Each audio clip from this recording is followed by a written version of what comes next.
I am sure sports. You know me there. I'm coast to coast representing.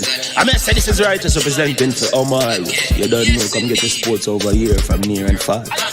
Boy. Me say I am sure sports, one thing me sure about. When me say sure, that me not doubt. Come get your sports, get it over here. Come subscribe, repost and share. I am sure sports, one thing me sure about. When me say sure, that me not doubt. Come get your sports, get it over here. Come subscribe, repost and share. If me not sure, that me not say it. Know who score, that me not say it. Never know no game play, that me not say it. If me never seen a game, me not know who play. For your sports news, better come over here so. For your soccer news, then come over here so. If you don't love sports, still come over here so. For the day done, you are gonna love over here so.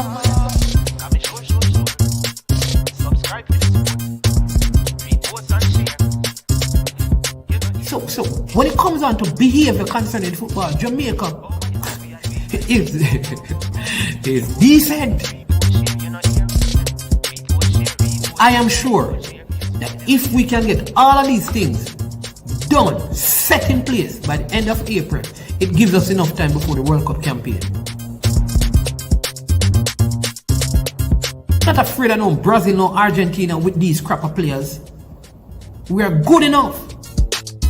Remember to like, subscribe, share. Listen, comment. Let me know what your thoughts are.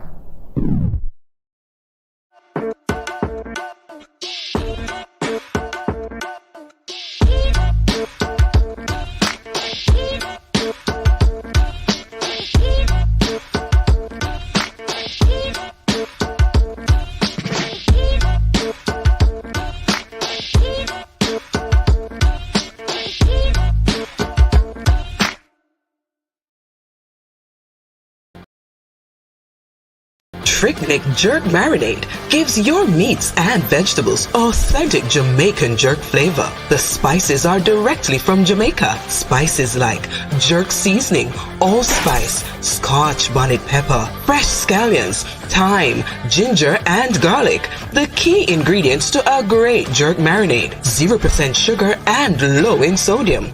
You want to try it?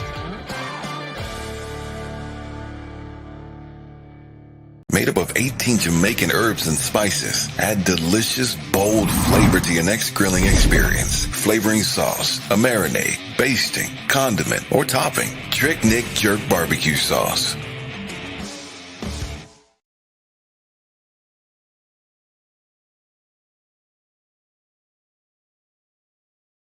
That one here is a Moscow. Ali Cup 2024 Invitational Football Tournament. That one is loud enough. August 15 to the 17th, right over Excelsior. That one here is a big day, you know. 20 football team, 10 Da Costa team, and 10 Manning Cup team. So you know it's a murder. August 15, all Da Costa Cup team a play. You see the 16, Manning Cup team a play. But you see the 17, big quarter-final, semi-final, and final. So everybody knows that the Ali Cup is not a Folly Cup. So make sure you come out. People, remember the raffle. So get your raffle ticket now, cause upon the final day, the drawing I go on. Belly Rang says so. All right. Good night. Welcome back to the platform. Welcome back to the show. I am Management, and this is I Am Sure Sports. How are you doing? Hope everybody is doing well. Hope everyone is doing fine. Always, it's a pleasure being with you. We're going to have a really, really good one tonight. I have a big challenge that I'm going to lay down a big challenge tonight.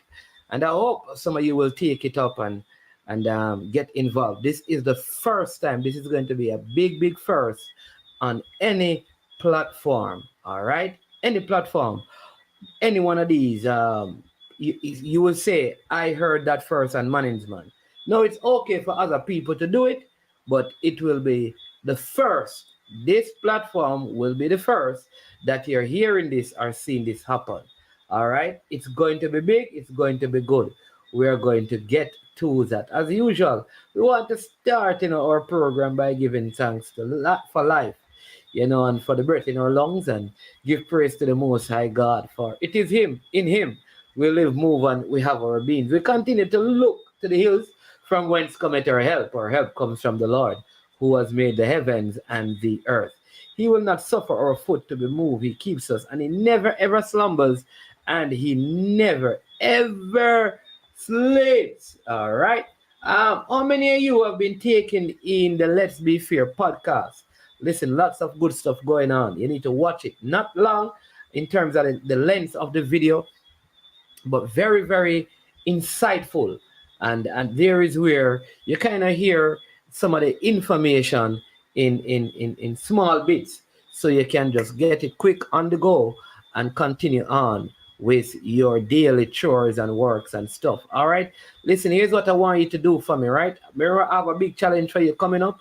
I want you to hit the like button when we get to 100 likes, right? So my moderators, you're gonna help me and tell me, once we get to 100 likes, I will share with you this big idea that is going to I'm throwing out to you so that you can be involved and with it and be a part of it. Big up to Gunner's boss, Omar Martin.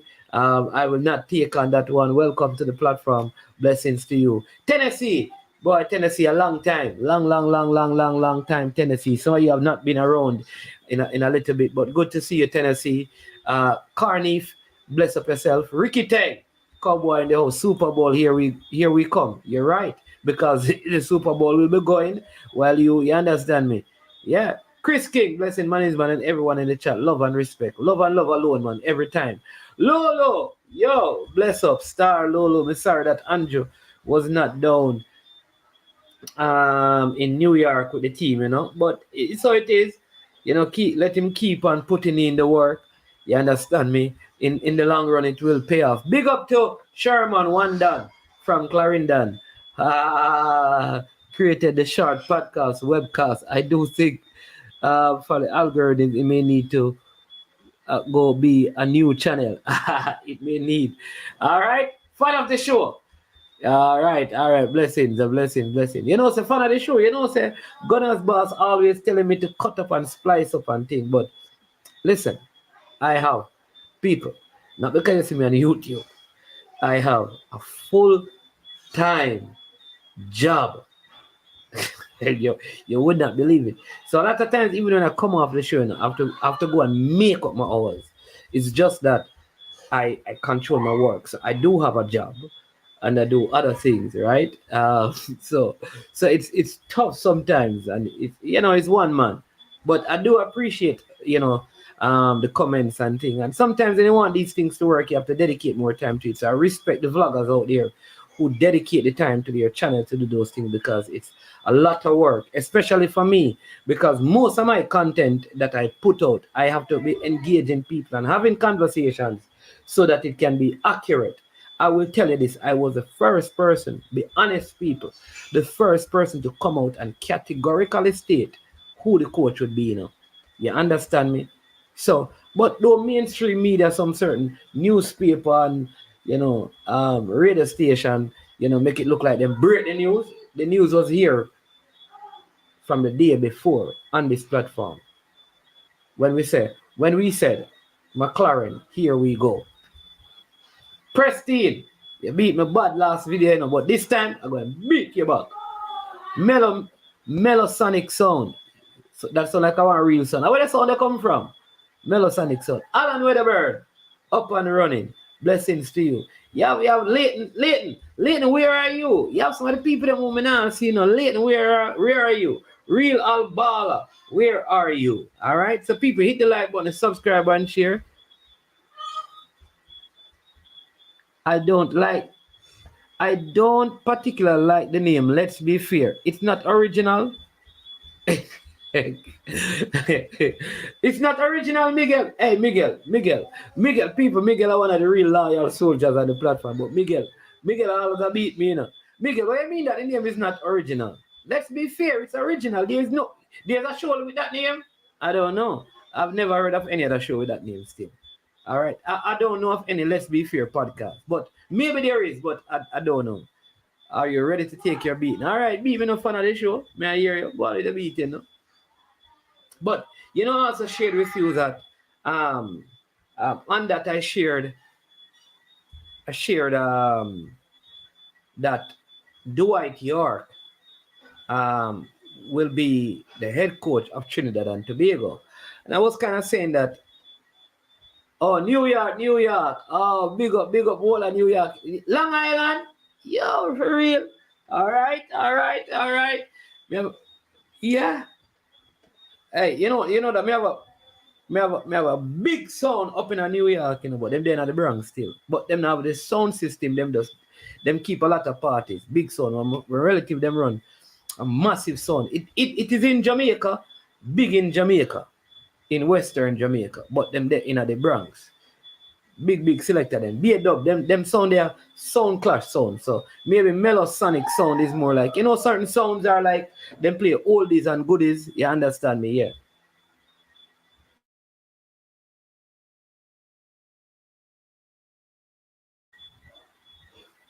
Yeah.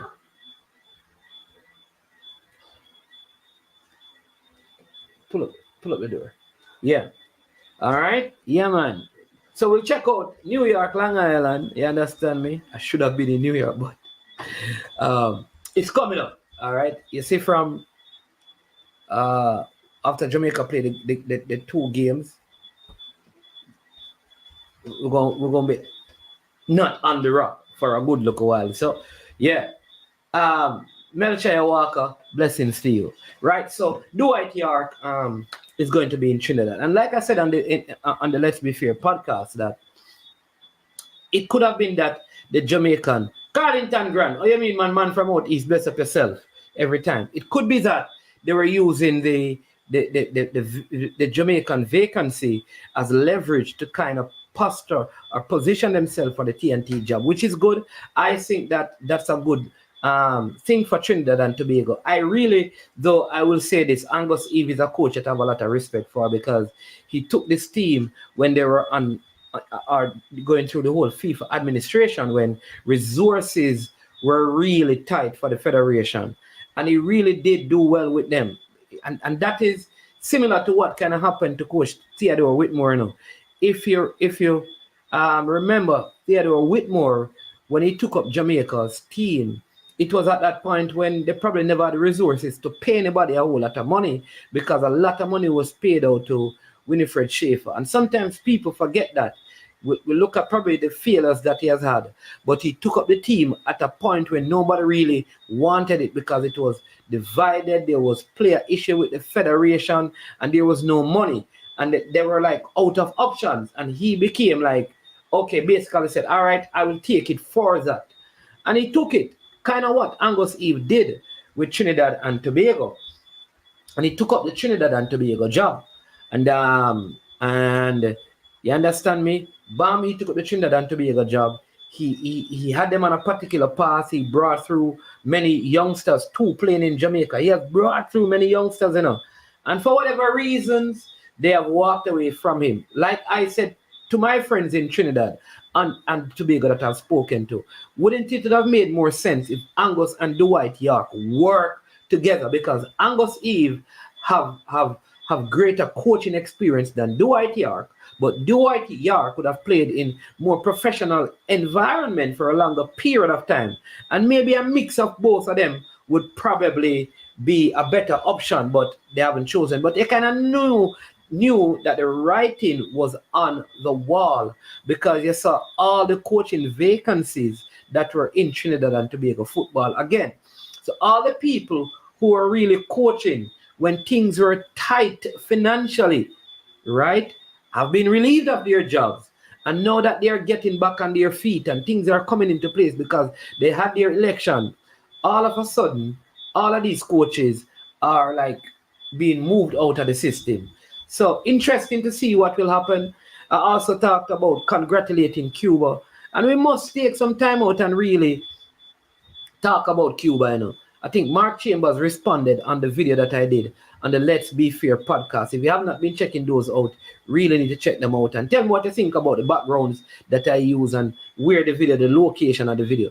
But he said in that video that the Cubans did well at the U20 because, it is just, they have a better federation and there's no conflict of interest. And it kind of makes a lot of sense. But then you would say, well, they have not done well in the female football. They have not done well, in World Cup qualifiers and those things. The thing with Cuba is because I've spoken to someone in Cuba. Big up yourself, Marlon. Tyrone, big up yourself. Mr. Porter, big up. Paul Watkins, big up yourself. Big up yourself to all the persons who are coming onto the stream. Again, please, as soon as you come on, just hit the like button. Big challenge I'm throwing out. As soon as we get to 100 likes on this video, I'll throw it out. But the thing with the Cubans is, the Cubans are receiving a lot of help in terms of their football from the Russians, right? So the Russian kind of help to fund a lot of things in Cuba in terms of the football, which is good, which is what I'm hearing. So these players, though, they have been together for a while. A lot of them are players who represented Cuba in under 17, right? And for a couple of cycles. So they have had them together for a while. Did they play the best football? No, they didn't. But guess what? They had heart. They played Honduras with 10 players and still came out on top, though by penalties. And two things that has taught me. One is when you keep a group of players together, right? You're building a core and the probabilities of success are higher. And that's something that we can look at in Jamaica. How can we keep the players who play under 15 together? Yes, you're going to have 1 and 2 additions and a couple falling out, but how can you keep the core of the players together? Let them transition to under 17 and transition to under 20 with just a couple of additions every time you go up in age group. We have to do that. We have to do like what our under 17 is doing, right? Which is the under 17 is consistently in camps, consistently playing games, and that is also great for the under 17. This is what we want to see consistently in the football, because I think Cuba benefited from that. And here's how they benefited. Their team was together for a long period of time, and though they may not have been able to play in MLS next, or they're not in England. It sounds like the mic is off. No, man, the mic is not off. We're just using a different mic. You're not hearing the microphone. Them call it talkaphone. Who not hearing the talk? You're not hearing the talkaphone? Or you want it louder? All right, let's see if we can get it louder now. Yeah. No, man, the microphone fire, man. Yeah. Hold on. Triple E. Fix up. Triple E. Okay, all right. Triple E. Check out the system. Yeah. All right. Miguel. Yeah, man. Thanks all the while. Miguel, I don't want you to leave in Miguel, because you're going to be a part of the challenge that I'm coming up with. And I want fun of the show. Like some of the people I want to do. Yes, Rob Simmons, Miguel, fun of the show, Marlon Nelson, like Gunner's boss. I'm calling some of you, some of you who are, rough in the comment section. I want TikTok. Some of you, this challenge is going to be for you, right? So thank you so much, Miguel, for that. Marlon in the comment section is saying, Mannings, the Cuban team beat Jamaica 4-2 at under 17. Told all persons that Cuba would beat Jamaica. I saw them play against Costa Rica, Venezuela, the 14 players from the U7. Yeah, I'm telling you, they have the same. Yeah, I'm telling you.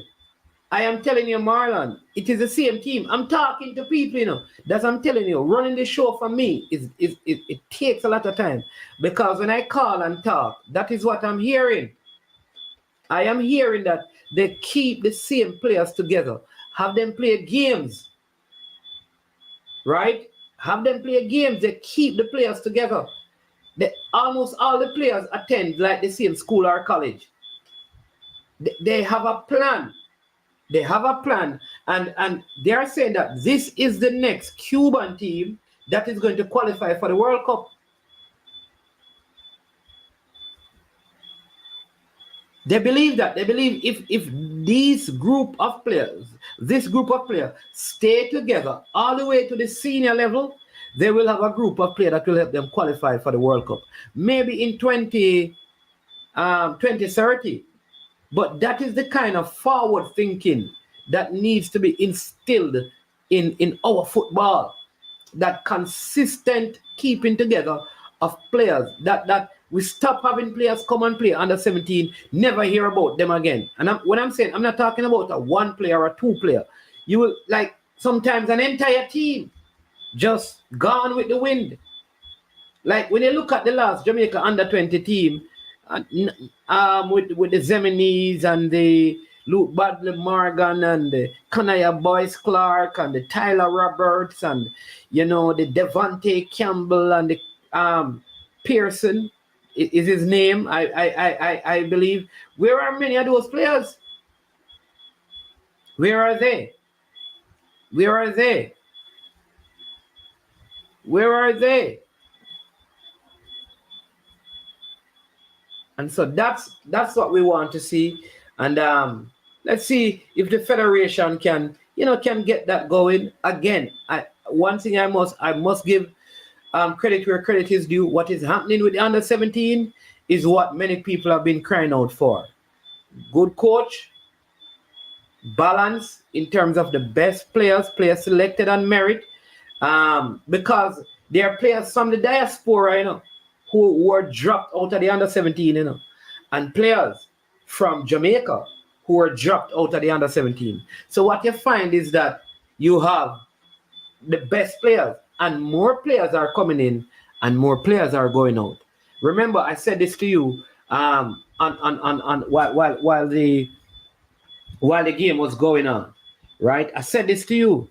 I said that the under 17 team that you saw is really a young team. They're a young team. So as older players come into it, players closer to 17 years old, you will see more quality. But what you saw from the game is on the channel, is how they were building the ball from the back. The discipline in terms of their defensive shape. You saw a defensive shape. You saw a midfield working with the defenders. You saw them, how close they were as a defensive line, minimizing the gap in between the lines for their opponent. You saw them giving their opponent the wide areas and locking down the middle. You saw that. You saw the tracking back. Many of the things that we did not see with the under 20 team, which again brings into question the level of coaching that was that was exposed to the under 20 players. But you can see organization, though it was a video that the video was done on, you could see some of those clear things.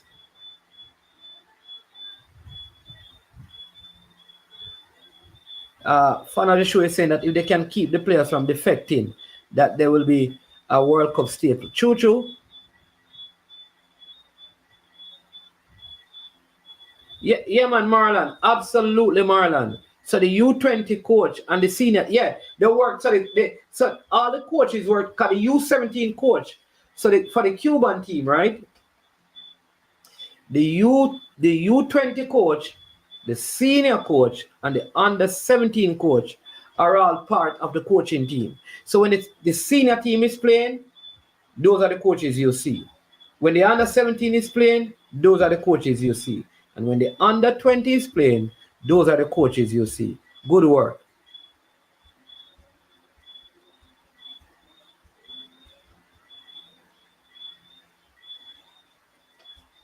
Yeah. So that is good. And again, we have to give credit where credit is due. Yeah, man. Blessings to all those, Mr. United, Ellery Cross, John Powell, Jason Guna TV, big up yourself. And people, listen, let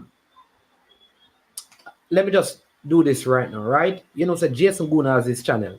So listen, Jason Guna is one of those guys out there that when it comes on to breaking down the games and discussing the matter, fair and balance, every now and then, we have our little argument or fiery arguments, Jason Guna and I. But check him out. You understand me? Very, very good in terms of what he puts out. Cranky, same thing, good content. Lot of persons out there with good content. I think right now in this space, coach's desk is probably the most comprehensive track and field person out there. Good content. CC doing his own thing. You have Garvey who just launched his channel. Just check out the channels and give them some love, give them some support.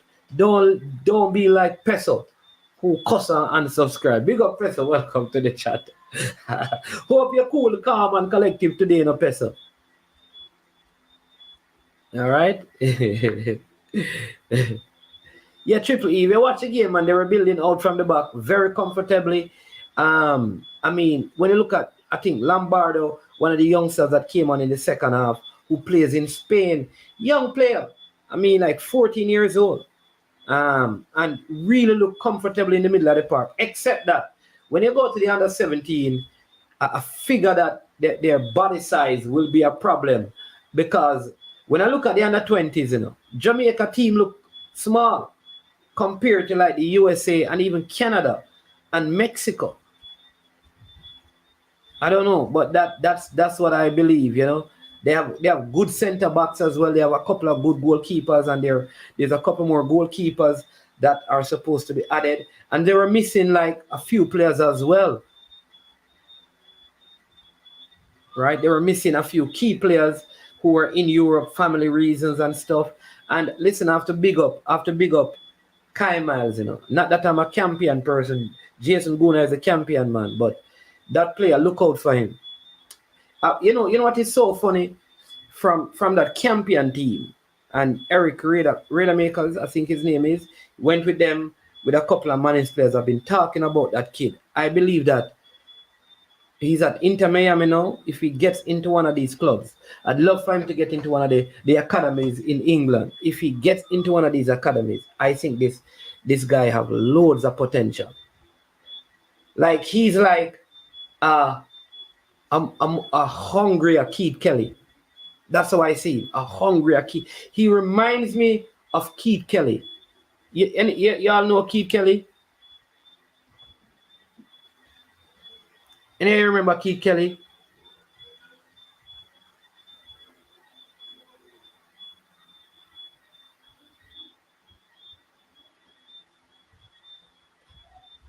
Keith Kelly.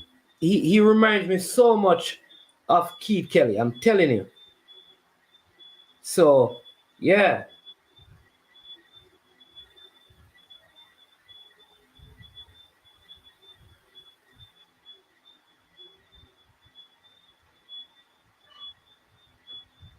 That's Cameras. Yeah. All right. So some of you know Keith Kelly. Yeah, man.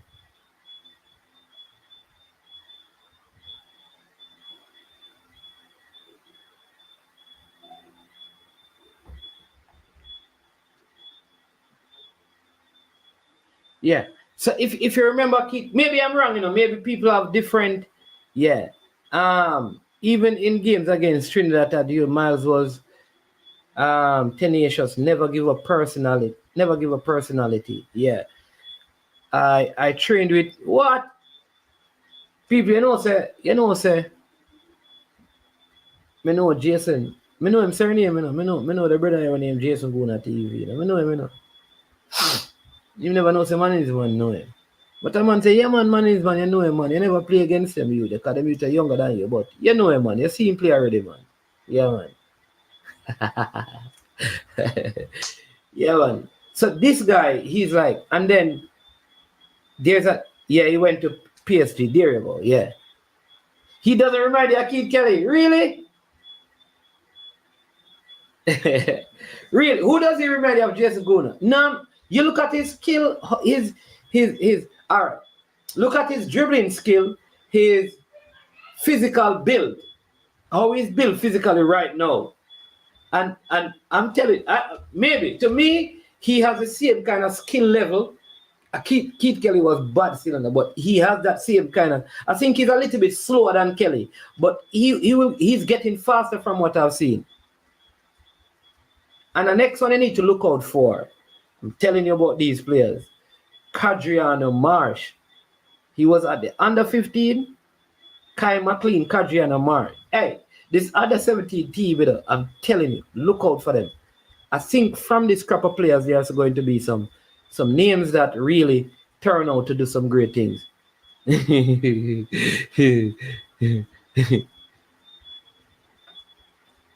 All right. Yeah, Keith Kelly went to Brownman Security. Bless up yourself. All right, cool. Yeah, man. All right. Yeah, man. Cadriano Marsh. Remember him. Good winger. He was at the under 15. I think he's going to be part of the under 17. I think he can play like 2 cycles at the under 17. Right? He's the next good one. Very, very good one. Fabian Taylor's son has really looked good. That is Giovanni Taylor as well. Very good player. They have an Excelsior player called Dam. They really have some good players. Yeah, man. I just call that name Peso. Giovanni Taylor. No, Jason Gona. Really, check out some clips of like Keith Kelly when he was under 17. I'm telling you, when Keith Kelly was like 15, 16, but you don't know. He's a champion man still, so you'll probably find a champion man to compare it with. That's true. Because you're a championite as well. Yeah.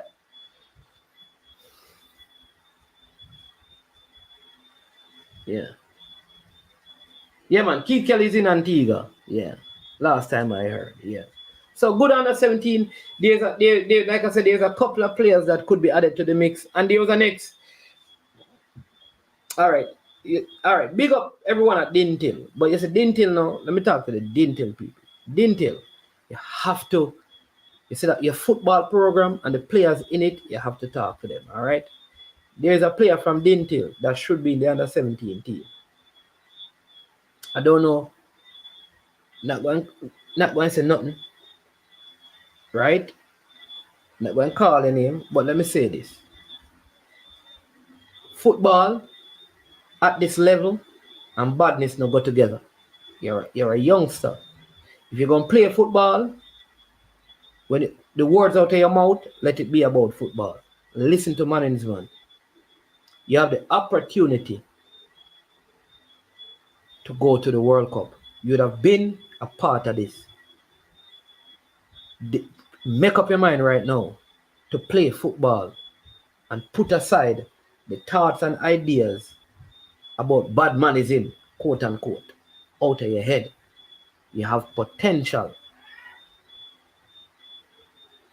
I want you to listen to me. You have potential.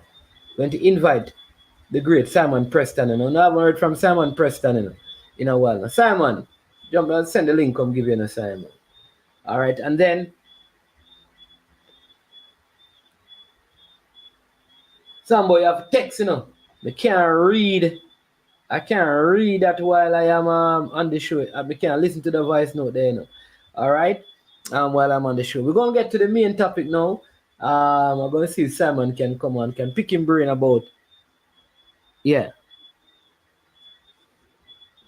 We're going to talk a little bit of Olympics. So, all right, for the Ali Cup, right, I have the teams that will be participating in the Ali Cup. I want to read it. They're going to have a draw at some point on the channel, but Ali Cup, the Manning Cup teams for the Ali Cup are Excelsior High School, Wolmer's Boys, Pembroke Hall High School, Vauxhall High School, Charlie Smith High School, Dunoon Park Technical High School, Ascot High School, Oberlin High School, Camperdown High School, and Tivoli High School.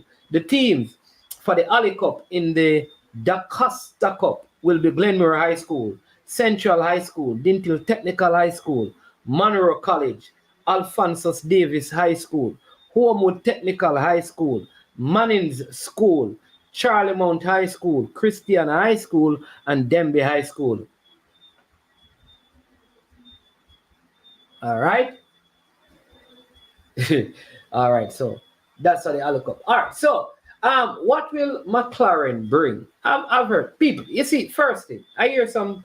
It's kind of funny, Like I wish some of the people, big up Soldier, long time, big up Soldier. I wish that some of the persons who were like on the YouTube, like on the platforms, could call into some of these programs. I hear people calling on a particular program and how they're talking about black and white and making this coaching thing a color issue. It's crazy. Let me give you people. Bora wasn't Bora Jamaica coach? Yes, he was. White.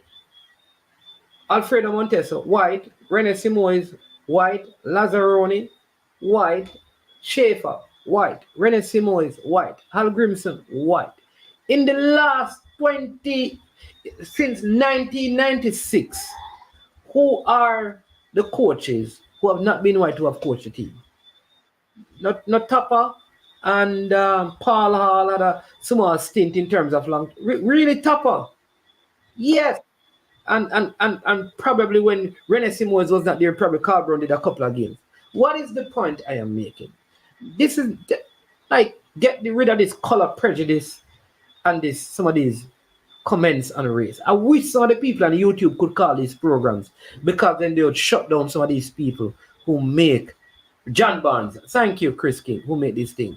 Simon Preston, welcome to the show, man. Good evening, sir. How you doing?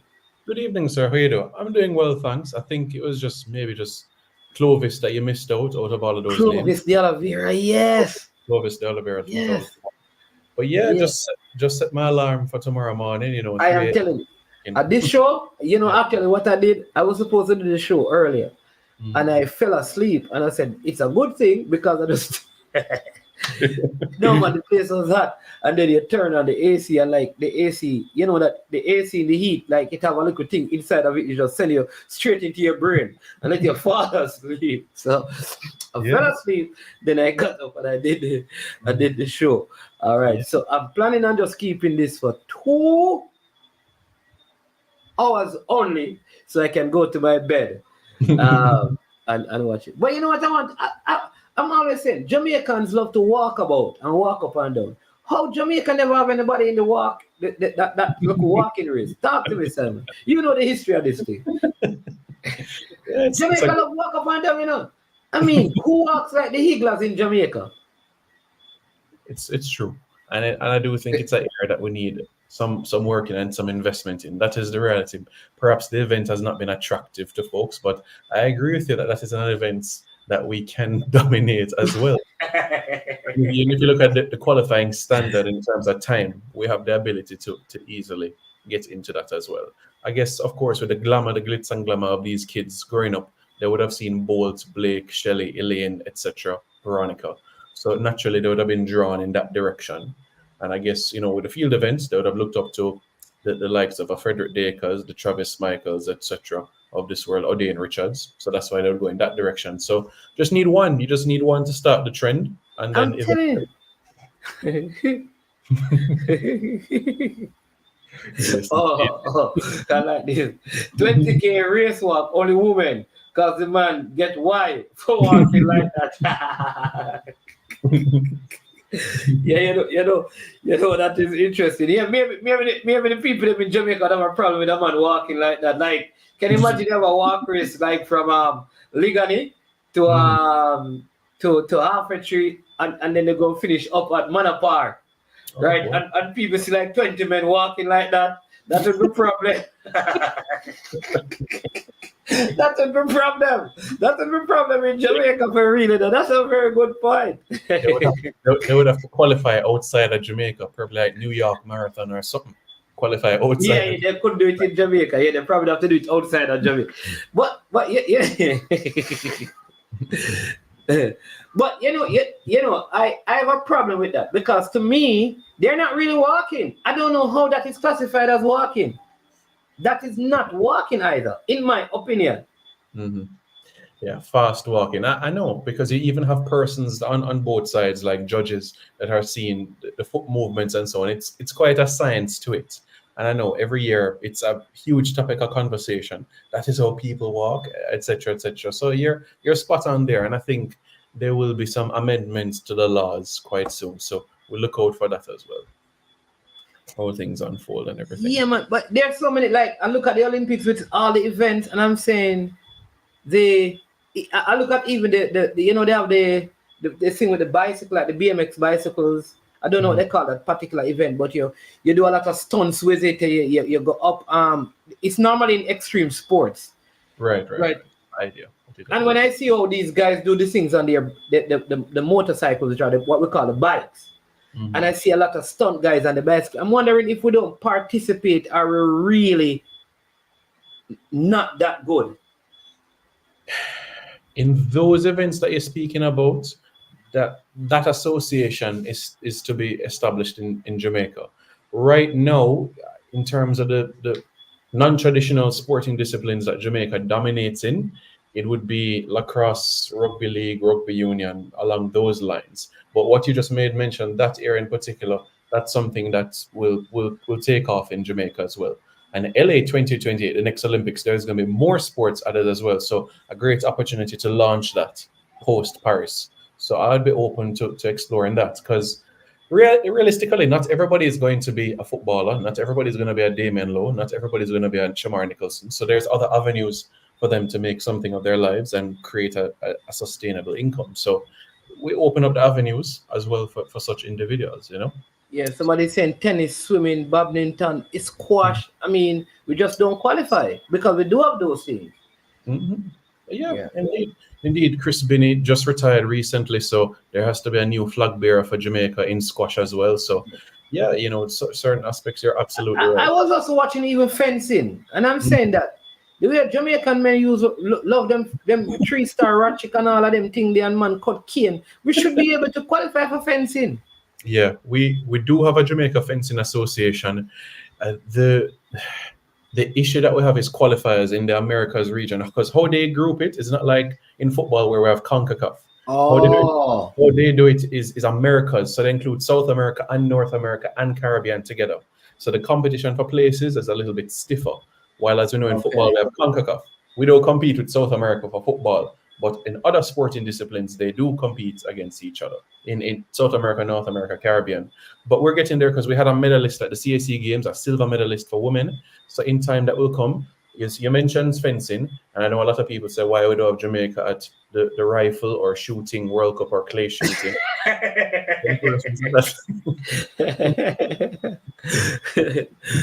that is true. Somebody's saying that we should be in tennis and cycling. How Jamaica not doing cycling? But we don't have any. Isn't Horace Reed's son in cycling? I believe so. Yes, it's because outside of track and field, cycling is the only other Olympic sport we have a medal in.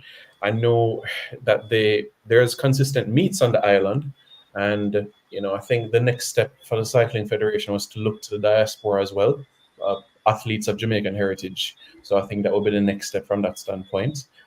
Minister of Sports said they want to fix the velodrome. So, we wait on further developments there as well. But yeah, you're right in terms of the question that you asked. 100%. Yeah. Hey, and I just found out something, man. There's a young player at Arsenal. He's in the preseason team.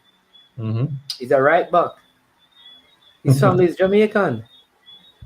Did you know that? Nichols? Indeed, yeah. Yeah. I just found out, man. That is always Jamaica. Yeah. All right, so Simon, listen. Lamar Distin will be your first athlete in action tomorrow. She ranked at 8 now. How do you? All right, so take that, Simon. Rajay, big up yourself, Rajay Murdoch. Bless up. Go ahead and take that, Simon. Big up yourself, Rajay, the king of track and field knowledge. Yeah, Rajay, in terms of Lamar this time, I expect her to get to the final. I know the final itself will be extremely competitive because she's going up against girls who are well over 6 feet. Lamar is just about 5'10", 5'11", and sometimes the extra inch or so makes that all difference in the high jump. So for me, I do expect her to get to the final. On the podium now, it's about consistency, but to get over 2 meters and qualify from the qualification, yeah, man, I expect her fully well to be able to advance to the final. Commonwealth Games champion, so she has a few feathers in her cap already. Commonwealth Games champion, Nakak, Under 23 champion, Karifta champion. So, an Olympic experience for her, and I'm sure she'll relish this opportunity. All right, awesome. McLaren saying it not easy, Oh, Duclan.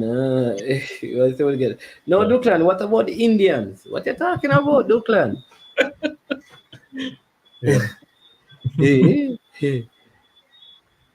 Oh, wow. Yeah. Oh, the man said this player is heritage Jamaican, Nigerian, Guyanese, English. Whoa. Yeah, as Jamaican men, we plant our seed in different directions. So naturally, they have different nationalities as well. So you find that diversity as well. Sometimes you find a father Jamaican, mother different nationality, or vice versa. Jamaican mom, father Congo, father Barbados, and we'll have that in the current national team as well. Quite a number of players could have represented other countries as well, but they chose Yeah. Jamaica. This is Garvey. Garvey's channel is called Ball with Black Star. That's his channel, and he believes that Rashawn Clark is going to medal in the 400 meters hurdles for men.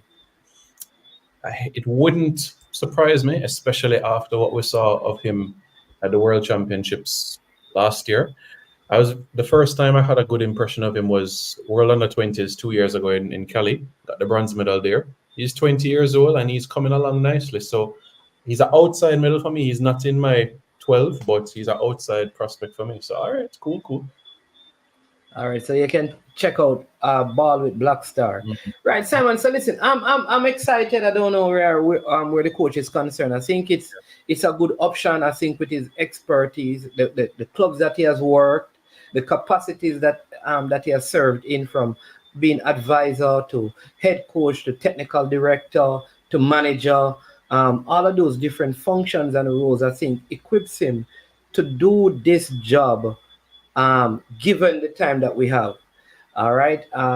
It probably be a little bit difficult to measure him in September, because if the appointment is made now, by the time you probably come together to select players in the off season, it will be a couple of weeks of games before you actually have to select a squad. It could be a little difficult in terms of that, but beyond that, I think like I've said, that he's a person that can come in now and do the job. And even if the long run, after the World Cup, you have some success there, he could even function in the capacity as a technical director just because of his expertise. If you figure like, okay, we need somebody younger to come on, or he could be in the same capacity of some sort of advisor. But I think overall, I don't know all the candidates, but I think this is not a bad selection. And I feel like, just given the time period that we have, because the World Cup is in 2026, which means now we are 4, Yeah, probably around, in terms of qualifiers, we have like a year and a few months of qualifying games, and then you have preparation for the World Cup. So it's not a lot of time per se, but I think he will come in and do a good job. Haven't heard from you. What are your thoughts? I'm excited. Honestly, I'm looking forward to this. And you highlighted some extremely key points there, that McLaren will have a Nations League to get the pieces together and to get how he wants to ingrain the squad together. So we know we have a September window, October window, November window, and a March window. Those are the 4 FIFA windows we'll have prior to World Cup qualifying again. So I'm sure it's about utilizing these windows as best as possible. You mentioned the body of work, tremendous experience, not only as a head coach or assistant, but also in a technical capacity as well. Has worked with Jamaican players before, so he's also aware of them, stemming from Dion Burt and Paul Hall to the late 90s, to the likes of a Wes Morgan, Gareth McClary at Nottingham Forest, to Theo Robinson and Simon Dawkins. So he has worked with Jamaican players. This is not something that's going to be unfamiliar to him.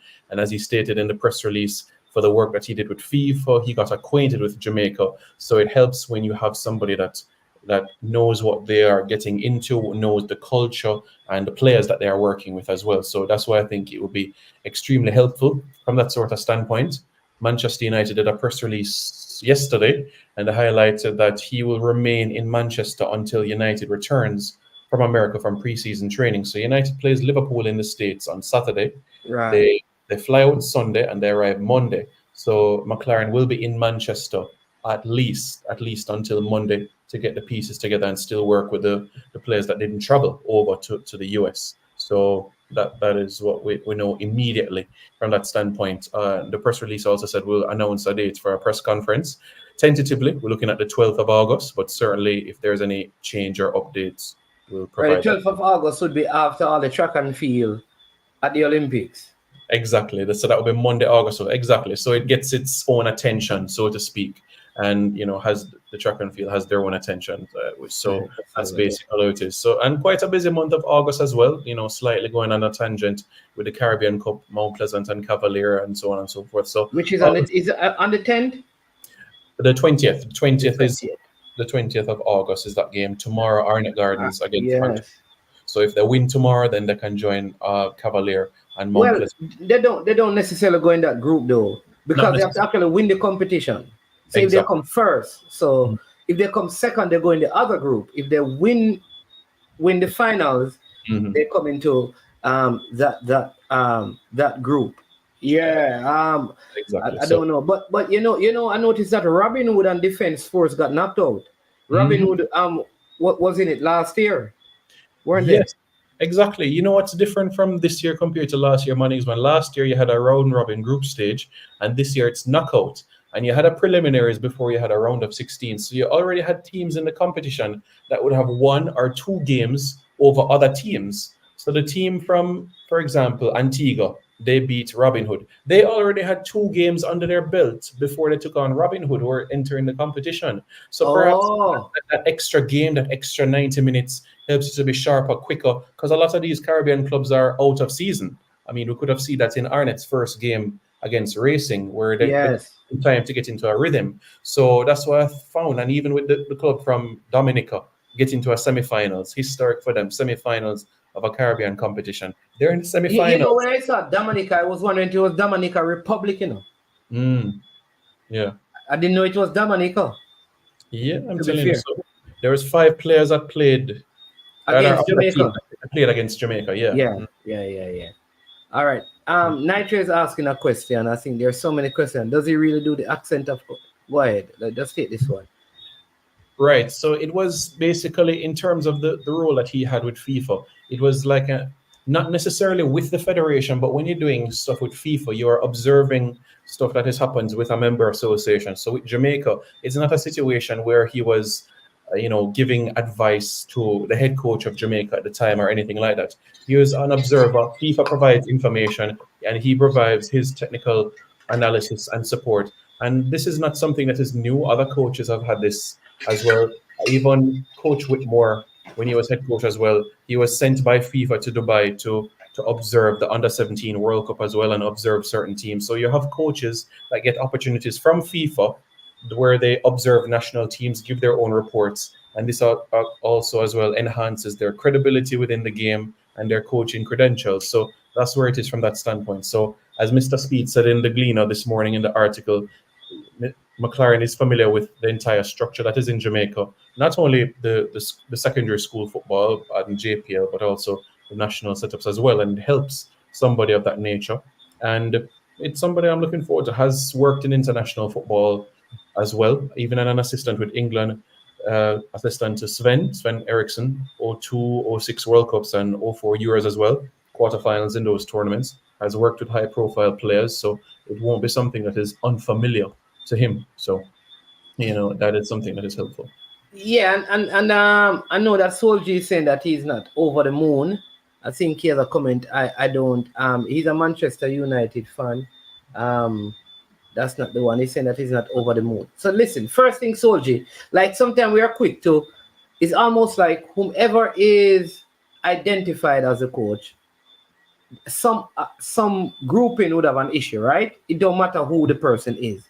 There would be, it should not have been, because inherent in us is a particular bias to who we like. So if we like somebody, we have a bias towards them. All right? So, what? All right. Not McLaren. So who would be your choice? Because it's always easy to say, remove that person. If not, then who? All right? And in the world of football, like Arteta has lost I would call it, lost the Premier League, having advantageous position for the last 2 seasons. It does not mean he's not a good coach. René Simoes, after qualifying for the World Cup, had horrible times working with the national team after that. It doesn't mean that he's not a good coach. So sometimes if you take, so like Soldier, you're taking the fact that he had some issues with an England side that basically got changed after Ericsson left and they didn't qualify for the Euros, right? As the means of measuring him and measuring. A lot of times, a lot of people learn from those failures, right? When Hal Grimsey came to Jamaica, remember he spoke about his time over in Qatar. And that boy he had to he never adjusted to the culture with which he felt led to him not having greater success and was going to change that, and he learned from that. So sometimes I believe that people learn from those things and it makes them better. But I cannot see how a man is not a good coach, or he doesn't have any sort of pedigree, and he won in the Erica Diffusier, right? He has been with the Manchester United team for a couple of seasons now, and each season they have won a title working with Ten Hag, and sometimes they don't give credit to the like we will say like assistant coaches, them that do nothing. Then why then? But at the same time, people are saying that remove Meron. If they don't do anything, why do you want them to lose the job? So we kind of sometimes, reason more from an emotional place and not necessarily a place of logic and breaking down and looking at all the information that has been provided to us. Because at the club level, he has had success. He has had success because he had success even in Germany when he coached there. Because he played in the was it with Hamburg? Was it in the Europa League or the Champions League? Wolfsburg. He was the head manager of, Yeah, that, and even going back to the point that you're making, a lot of Barcelona fans, Man City fans would have said Pep, Pep, Pep. So I understand your point in terms of emotions and decision making from that standpoint, and certainly persons would have had their certain favorites. At the end of the day, I go back to what Coach Algrimson said. When a squad is picked, you get behind the team, and the decision has been made by the board and by the technical committee. So as a nation and as Jamaicans all over the world, we get behind the new head coach and get behind the unit by extension, as well as World Cup qualifying commences next year. And you want to build momentum towards that. So it's for us as well to continue along those lines as well, because unity is what is going to take us there. So the decision has been made. We press forward and work on achieving the goals that we set out to do. So that's how I look at it. All right. So Soldier, nobody he's saying that he's magnificent, right? And when you're saying that, why no Premier League didn't offer him a job? Why is Manchester United not a big club? Why Manchester United offer him a job? If he is who you say is Soldier, why didn't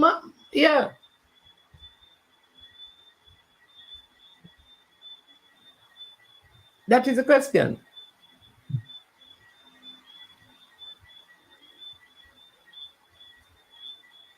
Right, so let's support the coach, man. Because no matter who was selected. So, Soldier, here's what I want you to do, and then I'll go to you, Simon. Soldier, tell me who was your choice.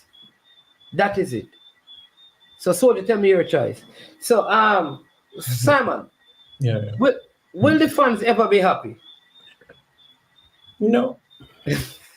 Can fans? Will the fans? Do you believe that there's like a time? Let's talk about the national team. Like the fans will be happy. Yes, the day that we lift a trophy, which is a Nations League or a Gold Cup, or the day that we'll qualify. Yes, that is the next day that we'll see everybody on the same page. That is the next day that we'll see everybody 100% in unison, happy. Before then, we'll see. But until that period of success of winning a trophy or qualifying, November next year, No, but because everybody will have different viewpoints, and that is fair. Everybody will have a slightly different dimension or look on things. But until the day that we win the Nations League in March, or win the Gold Cup next summer, or qualify for the World Cup, those are the three opportunities next year that it will happen. For the rest of this calendar year, it is about building that support, creating that culture again about going to the national stadium and watching the team play. That is imperative at this point in time. Throwing the support behind the net coach, the new head coach. If there are any new faces in the squad, similarly as well, showing that unity, that togetherness. I felt the game against Domrep at home, even though it was an early kickoff, I felt that sort of vibe as well. The drums and the fans and the banners in certain places. Long may that continue. But to answer your question, when we win a tournament or when we qualify, that's the next day that all of us. I think, Simon, that if we qualify for the World Cup, people gonna be happy in the moment, but then the arguments are going to start about winning the World Cup and winning game. So it's almost like the fans are never satisfied. All right. So you finish third in the Nations League. Well, you never played good because you should have won. And even if you win the Nations League, I think people will still complain and say, well, this player wasn't there, that player wasn't there. So it's almost like fans will never be happy. And I want to hear from the fans, what really will make you happy? what Soldier, call it, like, as a fan, what would make you happy? Like what is it that we really, what is the expectation from the team that would make us sit down and say, well, I'm happy with where the team is at? Will we ever get there? Because and what must happen? Yeah, because I think even if we hired, you see what I mean? Somebody saying that I don't care about Nations League. Is that what I mean? Yeah. Interesting. So. But yeah, every time there's a squad announcement and you go through comments online or you have online shows, you will always get the comments, where is X and where is Y? Or why is Z there? Always, regardless of who is in the squad. We could have 20 English Premier League players in the squad. You will still see, where is so-and-so? Where is so-and-so? All right. I see Akini Hamilton has a very important comment, but I think I have I think I have Duckland online. Let me see if I can.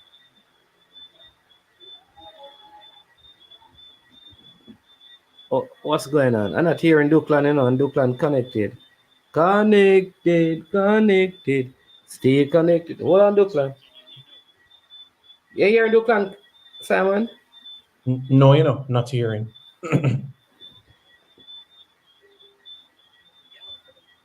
May I hear Duckland, but Simon not hearing Duckland. What is going on?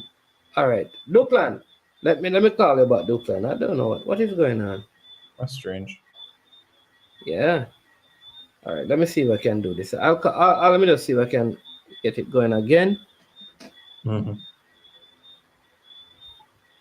All right. So it should be good now. Let's see. Let me call about Duckland. So I let maybe another Stenet can help me. But what would it's just like for us, if Tia Clayton gets a medal, Jamaican probably gonna get upset because Sharika still never run. Yes. Right? If Kishan gets silver, Jamaican gonna be upset because him should have get the goal and oblique Seville. Like, when will we be happy as fans of the sport?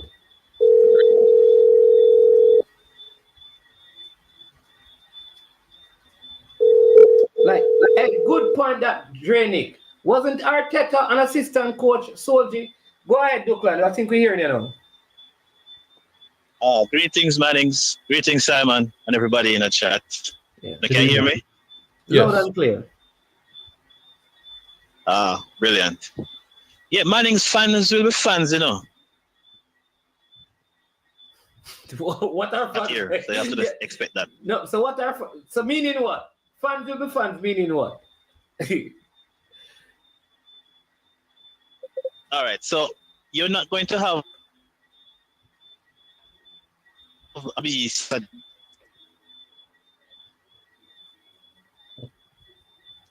different view. I think you're saying that. Just 10 fans are. Okay, I think because you're breaking up. So you're saying that. Oh, sorry. Go ahead. Yeah, you can hear me? Yeah, man, hearing you now. Go ahead. Oh.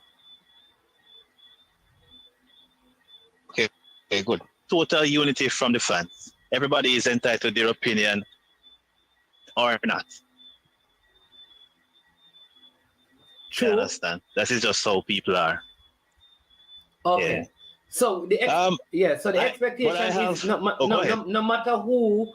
Then, no matter who the coach would have been, there's an issue. No matter who is selected, there will be issue. No matter how the team perform, people are still going to be unhappy, basically.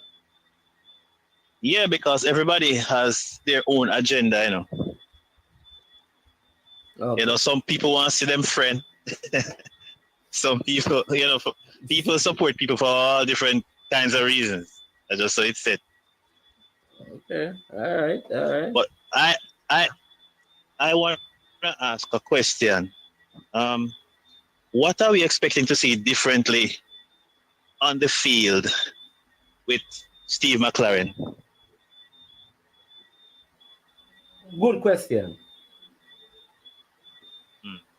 That is what I'm interested to know, because when we were speaking about a new coach and Mr. Speed was on the line one time, I was expressing that we need to see a different style of play. Well, a style of play, because I don't think we cemented a style of play. And a more proactive, dare I say, attacking style of play than what was displayed by the previous coach. So having, you know, interviewed a number of people, I'm hearing upwards of 40, they should have gotten somebody who can fulfill some roles, you know, that they would have outlined. So I hope that is one of them, you know, a positive style of play. Can somebody chime in on that one? What do you consider to be a positive style of play? All right. Well, going to define what a positive style of play is, I go back to how Jamaica has been playing for the past number of years. Ultra defensive, hoping for a goal kind of play. You know, everybody get behind the ball. Instead of, you know, expressing yourself, you know, showing your skills, because Jamaica has skills, you know. But we when we play at the international level, it's almost like driving with your handbrake up. If you understand what I mean. Okay. So I would want to see more, you know, more free flowing and attacking. Don't go into every game just, you know, trying to nick one, defend and trying to nick a goal. Okay. All right. So the first thing I want from my side is to win the game. That's my first thing. Before I even get into how the team is playing, I want the victory, especially because I want to be in the World Cup. All right. Now, after I win, then I can talk about the beauty of the game. But the first thing I want is, like, no matter what, win the game. And that must be, to me, the priority. Coach, do something that gets us all the results we need to get to the World Cup. All right? Now, if you can do that with us making 30 passes and playing like I'm not going to use like a Spain. So let's say even like a Croatia. That's good. Or even like England. But the first thing to me is let us qualify. Let us get that. That is right. So that is what I would say first. But I do agree that we need to be more our qualities, like in terms of, and I don't, you know, part of the thing is that I don't think we have skill sets that are above other people in the world as a footballing nation. I think our skill, what we see some Jamaican doing and say, yo, them man, the skill are very basic stuff. Like, I don't think Jamaicans possess a lot of skillful ballers. So I think we need to stick to the basic. Well, the basics is controlling and passing, you know. So when I talk about skill, I talk about like the stuff that I see like a Odegaard will do, or a Messi will do in his prime, or even a Vinicius Jr. right now. I think those guys are very, very. They have certain kind of skill. I don't think like during normal play, Jamaican possess those skills. Maybe a Walter Boyd in his days and thing. But you tell me a player that has come up recently, like I said, yo, at the international, we have these very skillful players. Man, this whole issue of skill, I don't think it's very straightforward. I think people have different ideas of what skill is. Some would say that skill is what I would call flair, or you know, to be tricked, to be, you know, kind of cunning on the ball. But some persons would define skill as being able to make a long 50-yard pass. Yeah. You see what I'm saying? Okay. So like your former schoolmate, Hector Wright. Right. Exactly. Was he a skilled player? Of course, very skillful player. Because of his passing ability. Yes, I wouldn't say Hector Wright was was excelled at like flair. He wasn't a flair baller. Okay. Somebody said that Omari Hutchinson and Ravel Morrison are probably the two, and then I say Tariq McGee name. But like, can Tariq McGee do these things in a highly competitive game? Are those skills displayed there? Because that's where it matters. It's not in the Manning Cup and in these. It's when you get to the highest level, can you still do these things? That is where it's really tested. I agree with you 100%. It's easy to do it. You know, I could be very skillful if I'm playing with some 10-year-olds. They would think I'm the best thing since sliced bread, you know? But when you step it up at a higher level, can you do these things? And it's not just so skill. I don't believe it makes no sense you try to beat a man and can't finish the pass. That is not skill. You know, like you're halfway there. Yeah. So that is where, yeah. But the skill that I'm talking about is not necessarily the flair. I'm talking the ability to beat a man, as I say, make a good pass. Yeah. That's all I want. Probably like a Whitmore. Like probably in recent times, a Ricardo Fuller, a Theodore Whitmore, Walter Boyd. Like, you're calling good names. Maybe I could say like Andy Williams, because he was known for that. Or probably a Jermaine Yu, who we believe didn't live up to his potential. Yeah, I would call those skillful players. You know, they mastered particular skills and they demonstrated it at a high level. So yes. Yeah. You know, so I'm making the distinction between flair and skill. Yeah, but I'm hoping, like, I would not, like I said, for the first couple of games, it's very hard to measure anything from a coach, like given the time of the appointment, the players are on like pre-season, so they'll probably have a couple of games for him to really. Yeah, so it will be going on the last games that the team played, and not necessarily based on present form. Because how many games do they look at to determine? You understand me? Who are the players? So I would not use the September window to measure a whole lot. Yeah, I agree. I mean, if it were like a club side, then I would probably expect like a manager's bounce or something like that. But we don't know who are the players that are coming. You know, he could choose a totally different 11. You know, anything is possible. Yeah. So we have to just see. But I'm looking forward to seeing certain things. You know, like the ball retention to be improved in a short space of time, because that is, to me, was severely lacking from a long time now. So if he kept the same squad that was there before. Do you believe that the players that were there have the potential to keep the ball? Or would you say he needs new players to be able to do that? Or the present crop of players can get it done? When we see the players playing at their clubs, I don't see them giving away the ball as much as how they're doing it, when they play for the national team. So I would believe that they have the ability to do it. Okay. Right. But I believe a coach should be ruthless enough, and this is how you kind of enforce high standards in your squad. If you are not doing it, then somebody else needs to come in and do it. But you cannot continue to be on the field playing and not doing it. You understand what I'm saying? Yeah. We need that kind of manager.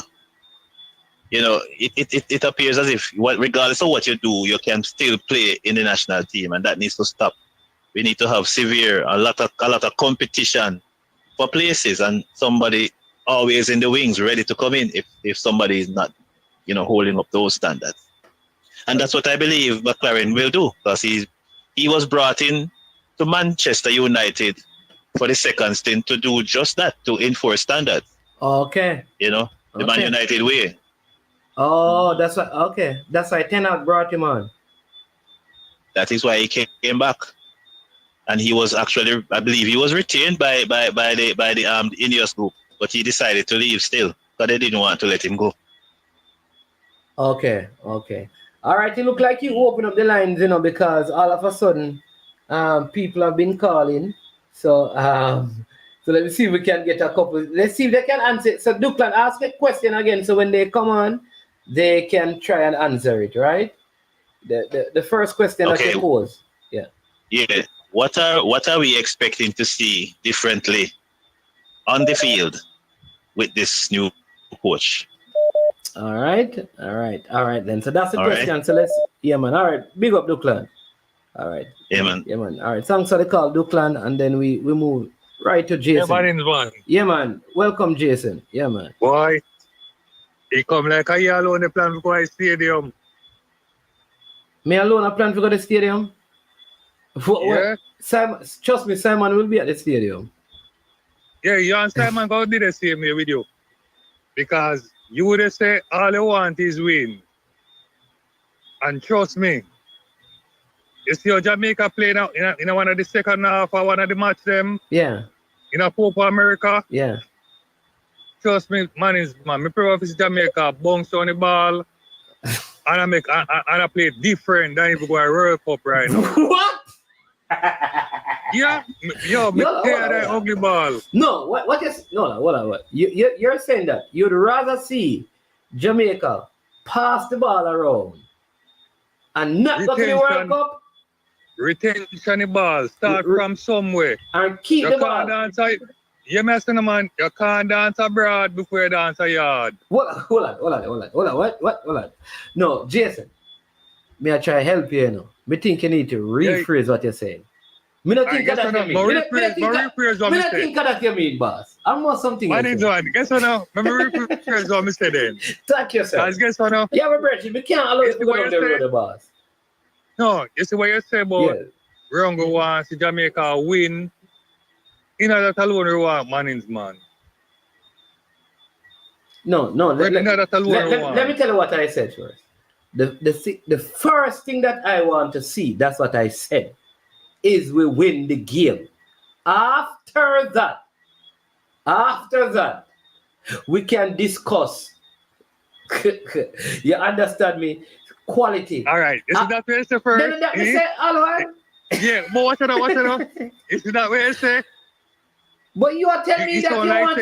But you are telling me you want to see the team play good and over the World Cup, boss, so that will make sense. That cannot make sense. Manins man. Me feel say everybody who watch Jamaica side, me feel say you want to see Jamaica retention the ball, like,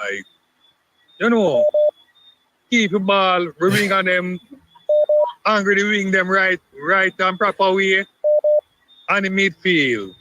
You see me? Me feel say I want to see that. most of all than anything else. No, Winning come first, you know. No. Winning come first, you know. Yes, But so, at most the of the same people time, want man it is first. No, Manins man, yeah. too much headache, Manins man. Retire that headache and the uncomfortable feeling watching your national team, brother. That all right, Carla. Let me tell you this. You see all of the pretty baller Arsenal player in the last 2 seasons and finish second. Brother, let me tell you this. I would have rather we play no possession and win the league, boss. At the end of the So why I tell me say me 77 minutes and then in I 75 minutes we score 1 goal. No sir, me tell them ball game there on one. Tell them ball game, brother. Can't help Me you. no want let's sit down on the edge of my chair and I watch the match. More can relax, brother, and watch Jamaica, brother. You are relax. Jason. Yeah, more relax, brother. Hey, Jason, I feel like you can't give me trouble tonight, yeah, man. Simon, No, Simon, me no want talk to to be a Jason. double that. Hold on, Jason. Let me let Simon talk to you. Look a bit, Jason, because me think you're true. I mean, you know, show me how you're virgin to make you deal with me, saying. Simon, talk to Jason, yeah. So. No. Hold on, Simon. Hold on, Jason. Let Simon respond to you. Yes, Simon. The first time I talk to you on the program. Yeah, man, enough respect, big up. Yeah, for me, honestly, it's the results. For me, honestly, you know, it doesn't matter how we do it. It's just once we do it, because it's about getting there. You look at it. He has a 2-year deal. The coach has a 2-year deal. So it's going to take time to get what you want, which is pretty football. And in terms of where he's coming from, his background, and what he has done with teams, it's very high pressing where you're winning the ball up forward, but don't expect Barcelona football. I'll just leave it there. All right. My name's man. All right. Mr. Simon, if me see that day, me all right with that day. I pressing, win back the ball upfield and attack. You get me? But guess what now? You see this coach when they come, want to see stamp on the team. You get me? Me no want to see Al Grimston Tapper style like that. I want to see different things. You get me? Yeah. I'm an man. Yo, respect. All right, yes. Big up yourself. But normally would I say good call. But we can't, I don't know. David, welcome to the show. Good evening.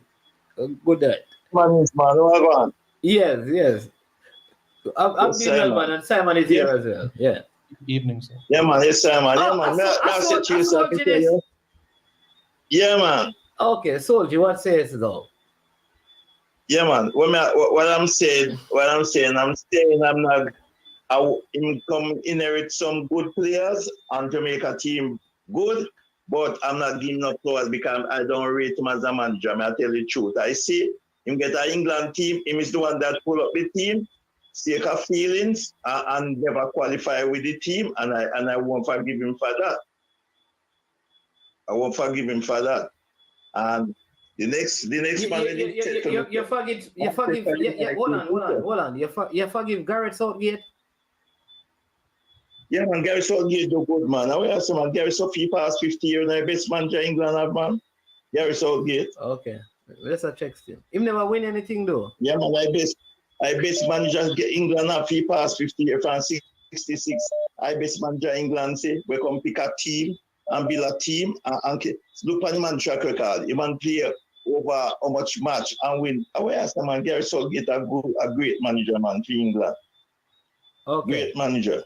Not good enough, great manager, Gary Southgate. You don't think he has learned from all of those things, Soldier? 17 years ago. Because that was 17 years ago. You think he's the same person when he was fought? Because in that time he was in his 40s. I said, if he was, okay, all right. Man, he was struggling for manager. He was did so much here with Sir Alex Ferguson at Manchester United.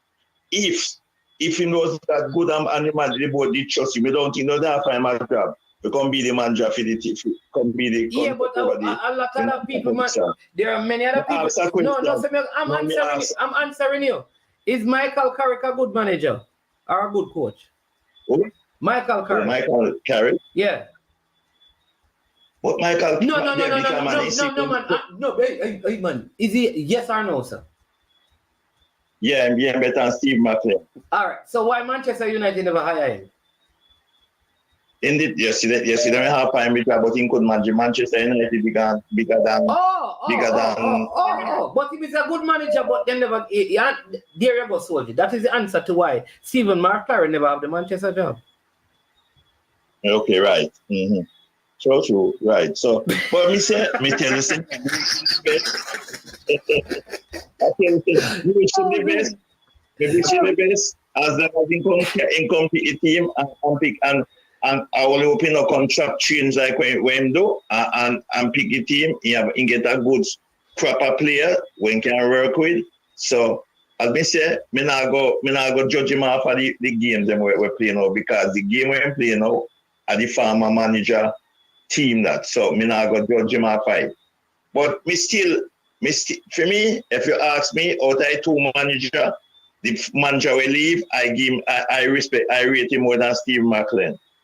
You want to leave, just leave. Okay, yeah. So you rate Hal Grimson more? Yeah. Okay. Because Hal Grimson prove himself international level already. Him not prove himself. Okay. Can get a good team and qualify. So me rate Hal Grimson more. Okay, all right. That is me. All right. That is my 2 piece. All right. Yeah, man. A big deal we deal with. We don't deal with 2 piece. We don't deal with 2. All right, that's my big deal. Yeah.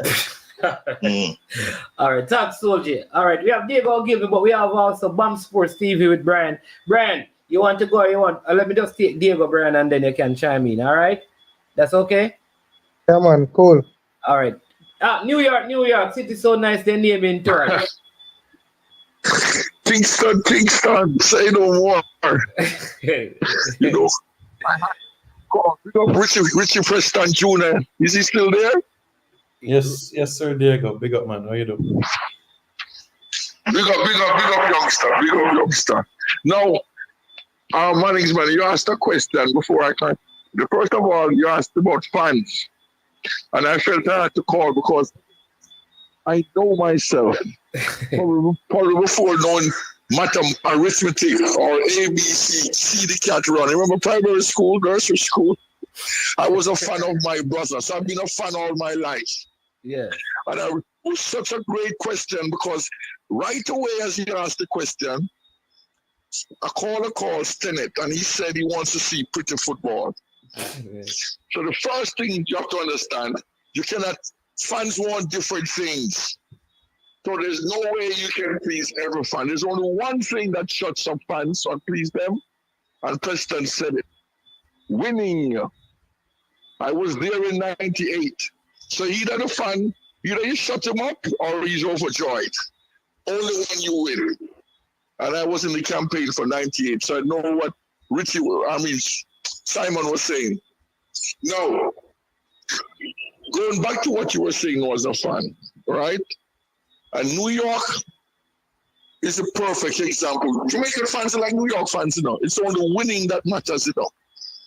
And when I say winning that matters, as I said before, winnings is what is the equalizer. So once we win, and we will qualify for World Cup, gentlemen, let me go out and say it. And I'm ready to put my money where my mouth is. With this coach, with these talented players, and the quality of this coach, because I read the resume, I hear Simon and you guys pretty much repeated it. I don't see how we cannot qualify for this easiest path to the World Cup. So I'm going on the limb, because I'm a 5-minute caller now. I can give my prediction. Okay, that we will qualify for this World Cup. What says you? No, I believe that we're going to go. Are you not willing to? You can't afford to go on the limb like they go. No, man. I will qualify, and that is why I'm saying, for me, the first thing that I want my coach to do is to get the team to win. Pretty football can be discussed after that. I would love us to win playing pretty, but I don't care if we play ugly or we play pretty, as long as we get the 3 points. That has to be the priority. So I cannot agree with any caller who says he would rather us be possessing the ball and not go to the World Cup. That cannot make sense. But Manningsman, I'm talking from being in the stadium in Mexico when I think it was a 2:00 match and we were there from 9 in the morning in the hot sun. It was no pretty football. We qualified and it was a national holiday the day after. So when they're saying pretty football, they as he says, it doesn't matter once you win. Once you win, now if the pretty football comes, then it comes. Exactly. So the point, yeah. What I'm saying though, man, you kind of more have knowledge of these coaches. I don't want JFF people tell me JFF don't have money, because this qualified coach, based on what I'm hearing with the Man U and winning Dutch league, how could they afford this coach? That's what I want to know. I know they have a lot of money and they're very good negotiators. Because professional. But you know you, Diego. Come on, Diego. You know you, Diego. You know that you can. You sit down with Jeremy and you would not have played for those other clubs because him say want 10,000 US and them have to buy him plane ticket and have game place for your local league in the Bronx. And you said, come in, Jeremy, and you sit down and you understand me. You take him to Oxford Pizza down there. You understand me? And you say, sit down, man. And you say, listen, hey, you understand me? And you say, don't worry yourself, man.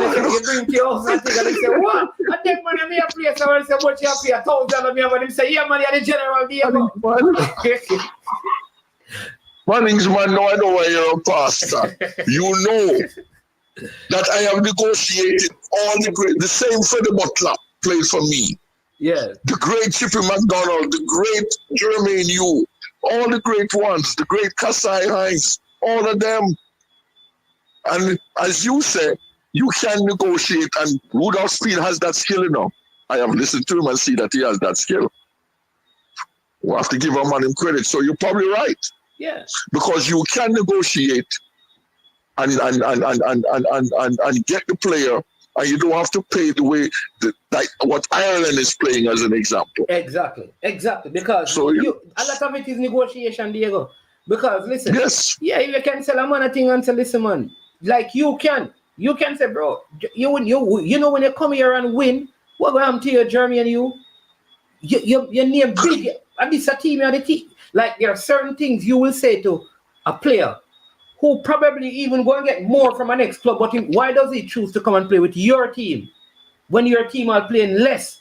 Because remember, this man was wanted by Nigeria now. If you listen to the Nigerians are not happy, because they believe that he should have been selected for their head coach. So why would he choose the Jamaican job over the Nigerian job? No, man, you're perfectly point, because you can sell Jamaica. You can sell the culture of Jamaica. You can sell what Jamaica has to offer. Jamaica is one of in terms of a tourist island, Nigeria can't compare to Jamaica in terms of tourism. Millions come to Jamaica every day. They don't go to Nigeria. So as you said now, when Germany went on and moved on to bigger money, then I negotiated with a rum Campbell. I don't speak English. So you're right. You're right, because I was thinking, how could they afford this man? But as you said now, but do they divulge the salary, Richie? I mean, Preston, do the JFF tell you how much they're paying the coach? No, that's not public knowledge, or you wouldn't find that online or in a newspaper article. That's not something that is traditionally divulged. The last time we'd have seen that would be Captain Horsburgh with Schaefer. That's the last time we saw something divulged.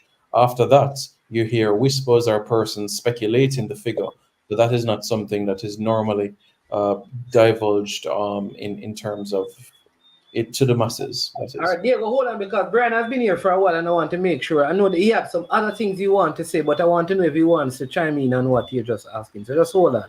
Go ahead. No problem, yeah. Yeah, man. Good night. And Simon, best up, Diego. Big up yourself, General. Yeah, man. I think in terms of the whole negotiation and the coach and salary and stuff, I mean, I hear you were saying that he was supposed to go to Nigeria, but I mean, the prospects of us going to the World Cup maybe a little bit more easier than that of Nigeria in terms of the African Confederation. Sometimes that confederation can be very difficult.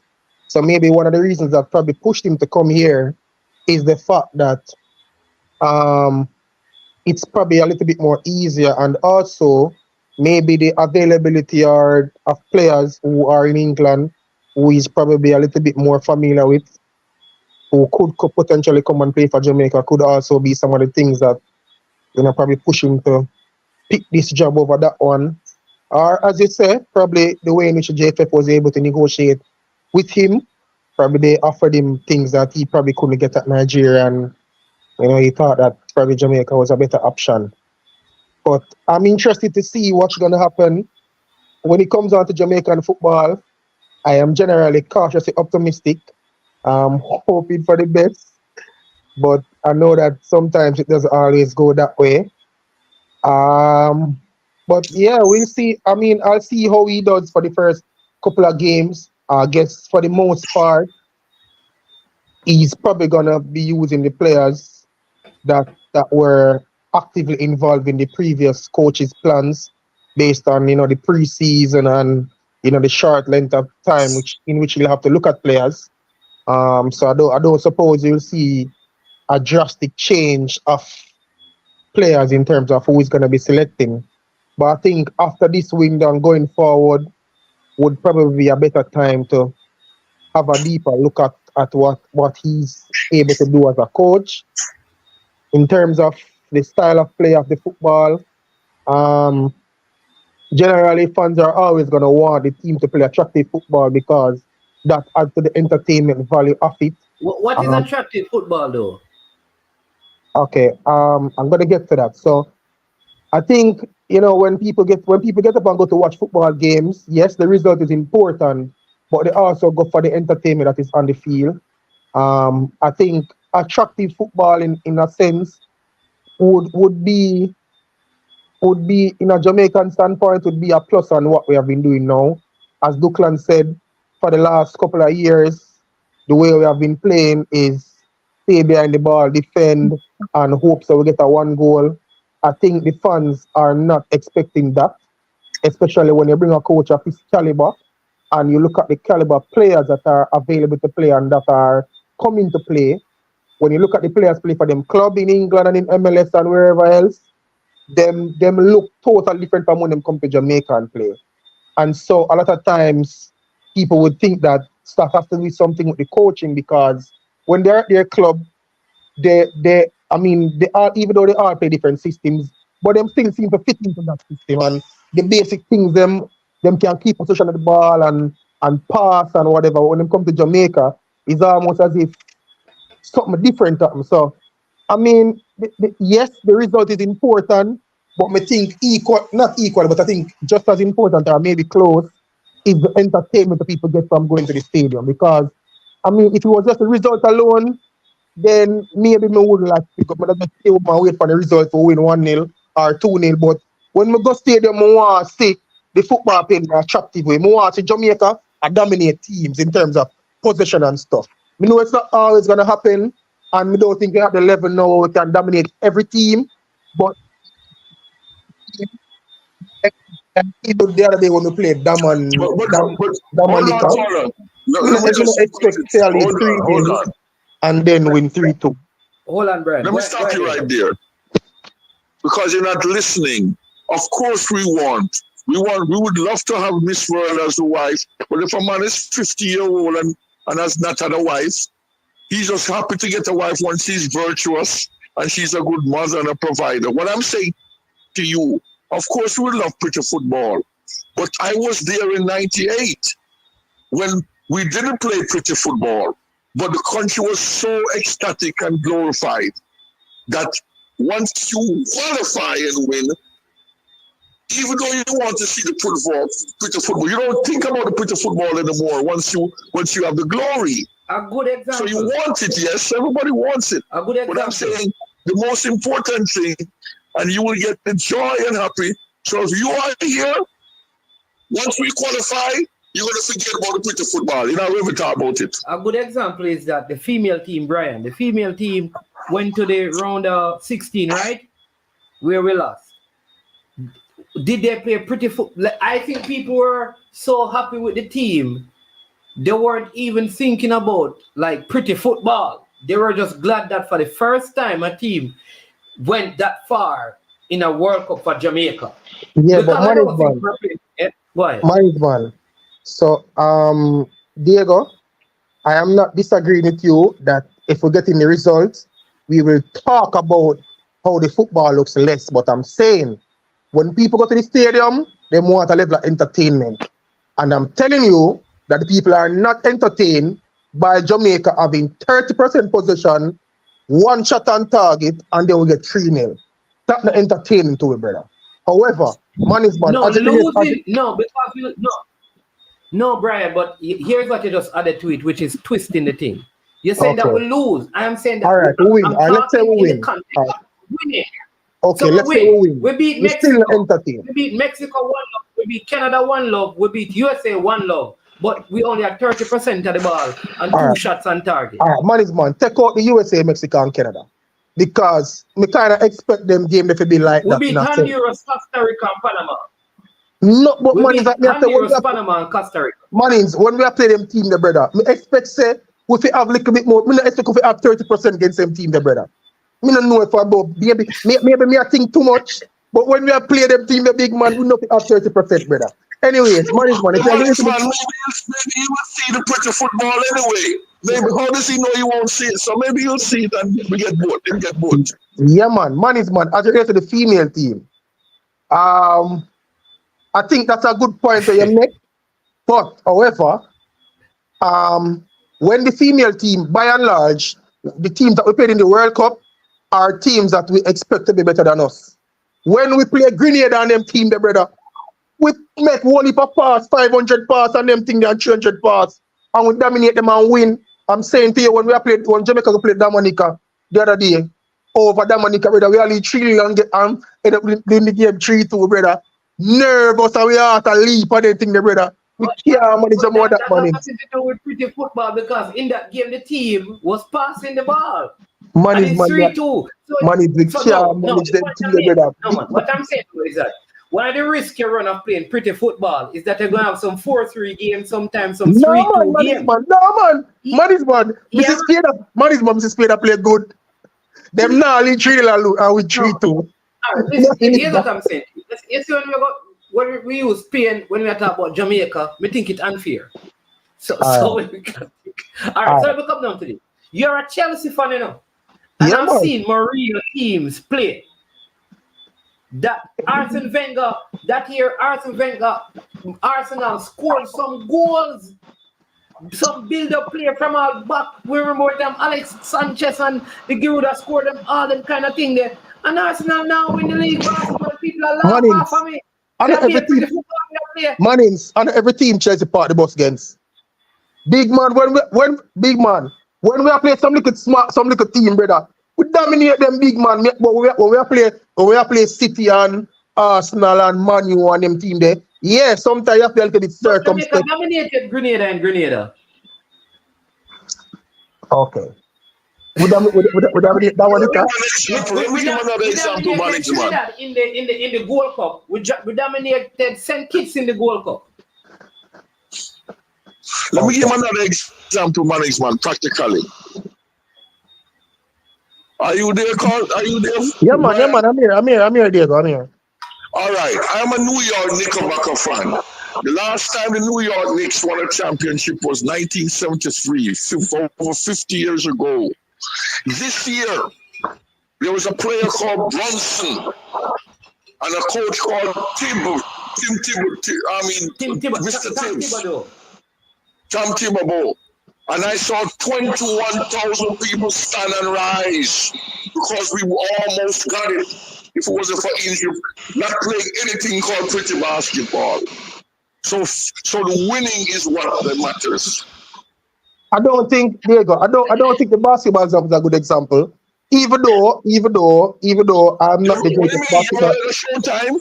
You Hold talk on, about Diego. pretty basketball. Go watch the Lakers, Showtime. The Lakers with Magic Johnson, and you see pretty basketball.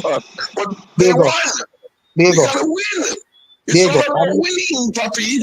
Diego, I'm not the greatest basketball expert, but the way I know basketball is the ball start one section and your pass go up and sometimes the team intercept or whatever. Me don't know if aesthetics, me don't know if aesthetics is that much important in basketball as it is in other team sports. Me don't know if aesthetics that important. Let me ask you a question then. Let's kill the argument. Hold on. Brian, Yeah. if you had a choice to see us play pretty football and don't qualify, or see us Don't bother play... come Diego. Don't bother come with that. Diego, that now go work, brother. Everybody that wants to qualify, Diego, I'm not saying we must sacrifice qualifying. Diego, I am not saying that we must sacrifice. Diego, I'm not saying we must sacrifice. Diego, I'm not saying we must. Which will you sacrifice? I'm not saying that we must sacrifice qualifying. Diego, I'm trying to answer you. Hold on. Diego, I am not saying. Yeah, Diego, but I am not saying we must sacrifice qualifying to play good. I'm saying I think for the most part we can achieve both. We can play good and qualify. And me think say, hold on. Diego, me think say if we have everybody would want both. We all would love both. What we are saying is, which one would you prefer? You can't have both. Which one would you prefer? No, but Diego, that's different between me and you. If we have a coach to come from England, win Dutch League, coach Manchester United, one of the biggest club in the world, we have players who are playing the EPL, Championship, MLS, which part of them the top league in Europe, brother, we can play good football and win. All right, I know. But let me ask the question again. Let me go back. If you can't get both, which one would you want? Because everybody wants both. Manningsman want both. Christian want both. The 2 million people in the diaspora would love to see pretty football and Barcelona and Spain as a win. Which one would you take? I wanted to go to the World Cup because I know where I tried it, but nice try still. But yeah, want to go to the World Cup. Nice try. Question for you, Manningsman and Simon. Go ahead, Diego. Yeah, man, because I would love to. The final question and then we take the next one. Go ahead. Yeah, man. Yeah, man. Simon was saying that the salary. No, Simon, or you can ask someone. Is there a reason why the KFF do not disclose the salary like other federations? Like we know what Alderson now is getting in Ireland. Is there a reason for that? There's never been a public reason. The only thing we can say is when Captain Burrell was on Football GPS in 2013, he just said the reason why salaries are not public is because it's a private matter and should not be public. That's the only thing that has been said publicly on the matter, and this was something that was said 11 years ago. So that was Captain Burrell. What is the current federation saying now? Ricketson? I don't think anyone from the media has asked him in a one-on-one interview about that. So we need to ask that next time, Diego. Yeah. Yes, there you go. One last management about pretty football. One last thing about the pretty football. The under-17 team I went to watch. Yes. With Freddie Butler and Butler with Carter Simmons. They are looking to play that kind of ball. That's what to let people know. Because I was with Dean Sewell, and he said he wanted me to focus not on who win or the game, but let's look at what kind of football they're instrumenting into the under-17. Yeah. And they are instrumenting that possession type football and thing. Like Arsenal, similar to your team, Arsenal. Yeah, man, they're implementing it. How did the game with the Jamaican Legends team go with the Argentina Legends team? Oh, the Jamaican team won 3-2. Okay. Who's let me see if I can tell you the scores. You remember Nicholas? You remember Macri Dingy? Nicholas Macri, helmet. Or helmet? No, not helmet. Dingy. Yeah. Dingy. Oh, he scored? He scored, and the great Adonis Maxwell from Camperdown No, scored. man, Adonis Maxwell up play ball and fit. Them man, they ever fit. Them man, they ever fit that up play ball. And that is Maxwell. Yeah. So that Masters team won. Okay, all right. So what I'm trying to tell the young people, just keep watching the under 17. That type of football is coming, but again, you have to be successful, you know? Yeah, man. All right, Diego, bless up. Bless up. Bless up, yeah. Yeah, man. All right. So that was Diego. All right. Build up play from behind the goal. Tell him, man, build up play from behind. Hey, DS Electronics Unlimited. You know me have put out the one here now. What do you mean by build up play from behind the goal? Build up play from behind the goal? Explain that, Brian. Explain that to me. Brian, explain that to me. Build up play from behind. It look like he might involve all the ball boy them.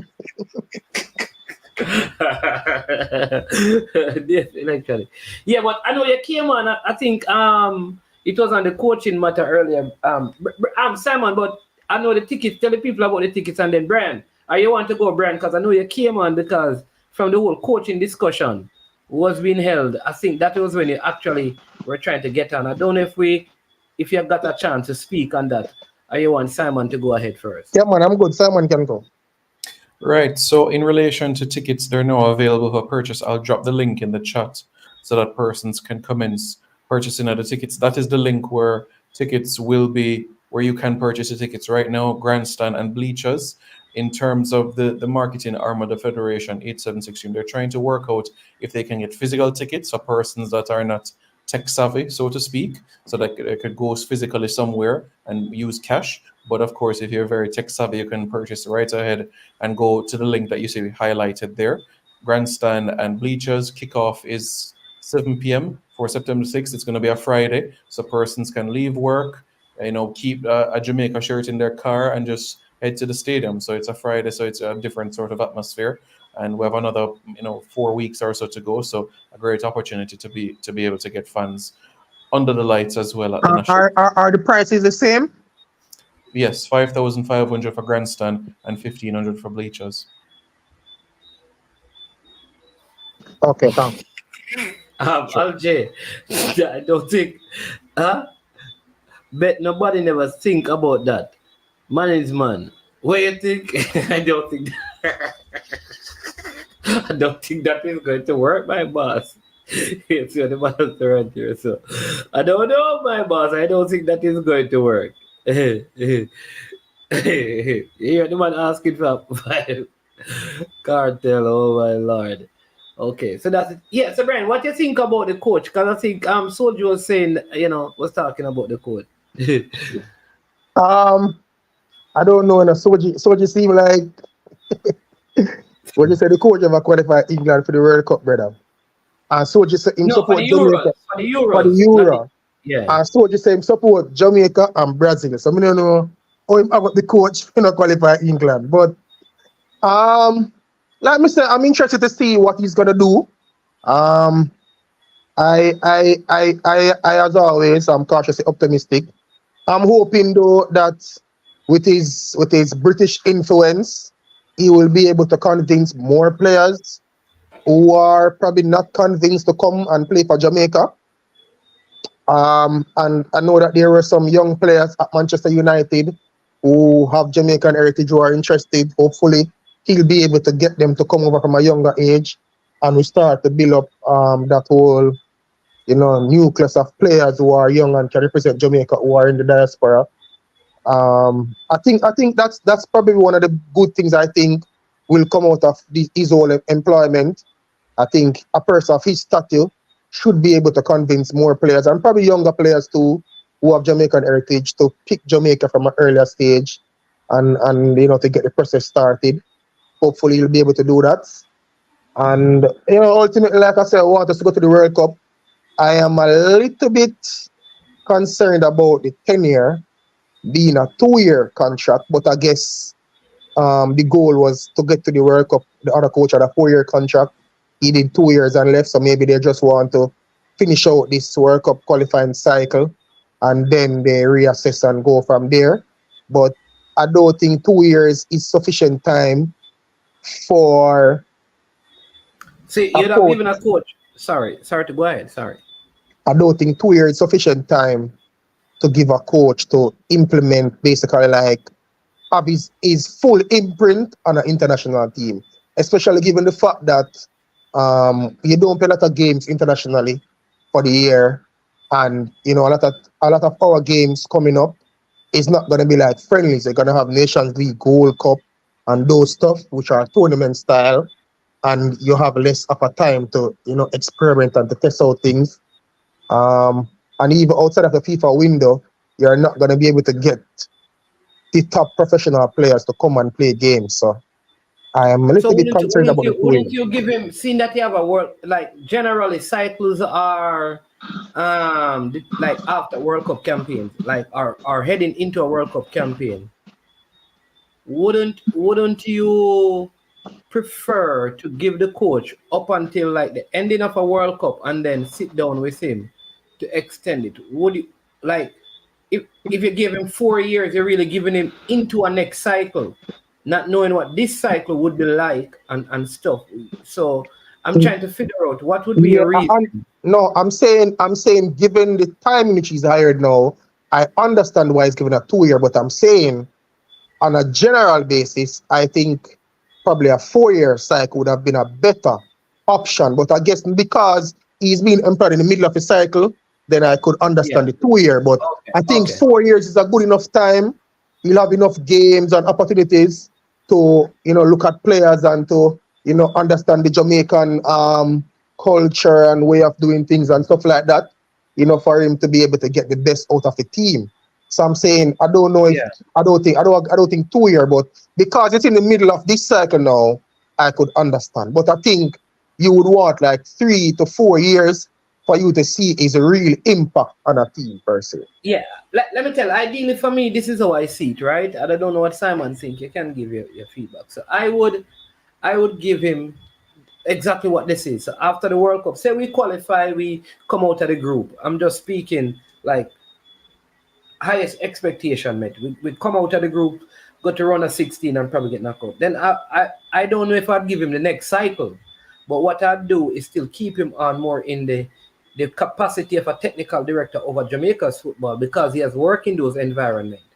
And then because part of what I'll do is have a coach with him now that is learning the team and getting familiar with the team and the culture, a younger coach that he could be an overseer for, and then like basically pass it on to that coach. So like you look at some of the young Jamaican coaches out there, like for example, a Joby McClaren comes to mind as one of those persons who is out there. Maybe that is one way that they could look at. Give him one of the youth teams, let him work with the national team for these 2 years with this coach. When the World Cup cycle is finished, you say, listen, we want to elevate you to technical director, which is something similar because Rene Simoes didn't start out as Jamaica technical director, He was the head coach, right? Before he became the technical director. Monies, who was the technical director when Rene just came? Because to the best of my knowledge, that's how I kind of remember it being spoken. He was just technical director, head coach. I think back in those days, people never really had the mandate There was no technical director really during Rene Simoes' time. Carl Brown was the coach and he came on. And I think in a bit too, because he was right. So Monies, man, I think so this is my thing too. CC saying that Rene Simoes started out as an assistant coach, then head coach, then technical director. Okay. Monies, as I'm thinking. Maybe Simon, what I know, that's what CC is saying. Simon, is that how you remember it? He was Carl Brown assistant, then he became the head coach, then he became the technical director. Assistant for Jamaica, I don't think so, but you are correct in what you said to Brian in relation to in that 98 campaign, it was head coach. When he became technical directors, when he came back in 2008 in relation to titles. Yeah. Okay, but what I'm saying is, I think Jamaica needs a technical director. Right now. I don't think, and like I said to people, this is my thing. I think your men's senior team head coach is responsible for, I guess, qualifying the senior team, or to make the senior team do well. Qualify for World Cups and do well in Nations League, Gold Cup, Copa America, stuff like that. But for the holistic development of the football program, that is where we need a technical director for. And for me, to be honest, I don't think the current technical director is the one that's going to lead us to the place where we want in terms of holistic development. And I think one of the things that happen is oftentimes when we employ coaches from overseas or just head coach for the senior team, the expectation is that he's going to reform the entire football program. And I think that's more of a job for a technical director and not a head coach. So I think we need to seriously look at getting a technical director. And something is wrong for me if we employ a head coach, because now, based on how I understand it, the head coach reports to the technical director. And I think something is wrong with our head coach having a UEFA Pro license and our technical director having a CONCACAF A license, or he's doing a CONCACAF A license. I think something is wrong with that whole setup. But that's just me still. Hey. All right. So this is me too, right? Oh, sorry. People, hold on. Caller. Yeah, caller. You know if we introduce. We have a call online. Caller, what's going to the show? I was so this is double AK Mr. United. I was so anxious to speak on what Mr. Mighty spoke about just now, you know? Yeah. So I am in total agreement with Mr. Mighty that, and I'm just gonna call name. Dunwell need to go, like literally. He's just not doing it. All right, Peso, calm down. Peso, calm down. Calm down, man. Right. So if I saw go, if you remember, you know, him be loyal to my country and him loyal to Westmoreland. Right. So my loyalty to my country and the upliftment of football in my country, right? And him loyal to him friend from Westmoreland. So while Brian said we need a different technical director, but the technical director have a name. So I am just calling the name that Mr. Dunwell need to leave Jamaica football alone. The football is not improving, and we can't just keep on firing coach and nothing is changing. We need a technical director where the head coach have respect for him. And from where I'm standing, I don't think there is a man like that in Jamaica. So as Brian said, we need to look out of the country for a technical director. So as usual, that's my story, and I'm sticking to it. All right. That is Dub Hub. We are a fan of the show. He's also trying to get onto the show. All right, Dub Hub, we hear you loud and clear. All right. Respect. Yeah, man. All right. So we are a fan of the show. Yeah, you can call in. All right. I think yeah, fan of the show trying to get through it. All right. We need a new technical director. United, calm down. Wrong show. All right. Yeah. It's just like it might sound hard. So I'm trying to be as respectful as possible, and I'm not saying as respectful as possible because I always be respectful. But just look at it this way. Just in any other, what you call it now, line of work, you would have somebody who is reporting to a person who is probably more qualified than them, who they are more qualified than, or that person is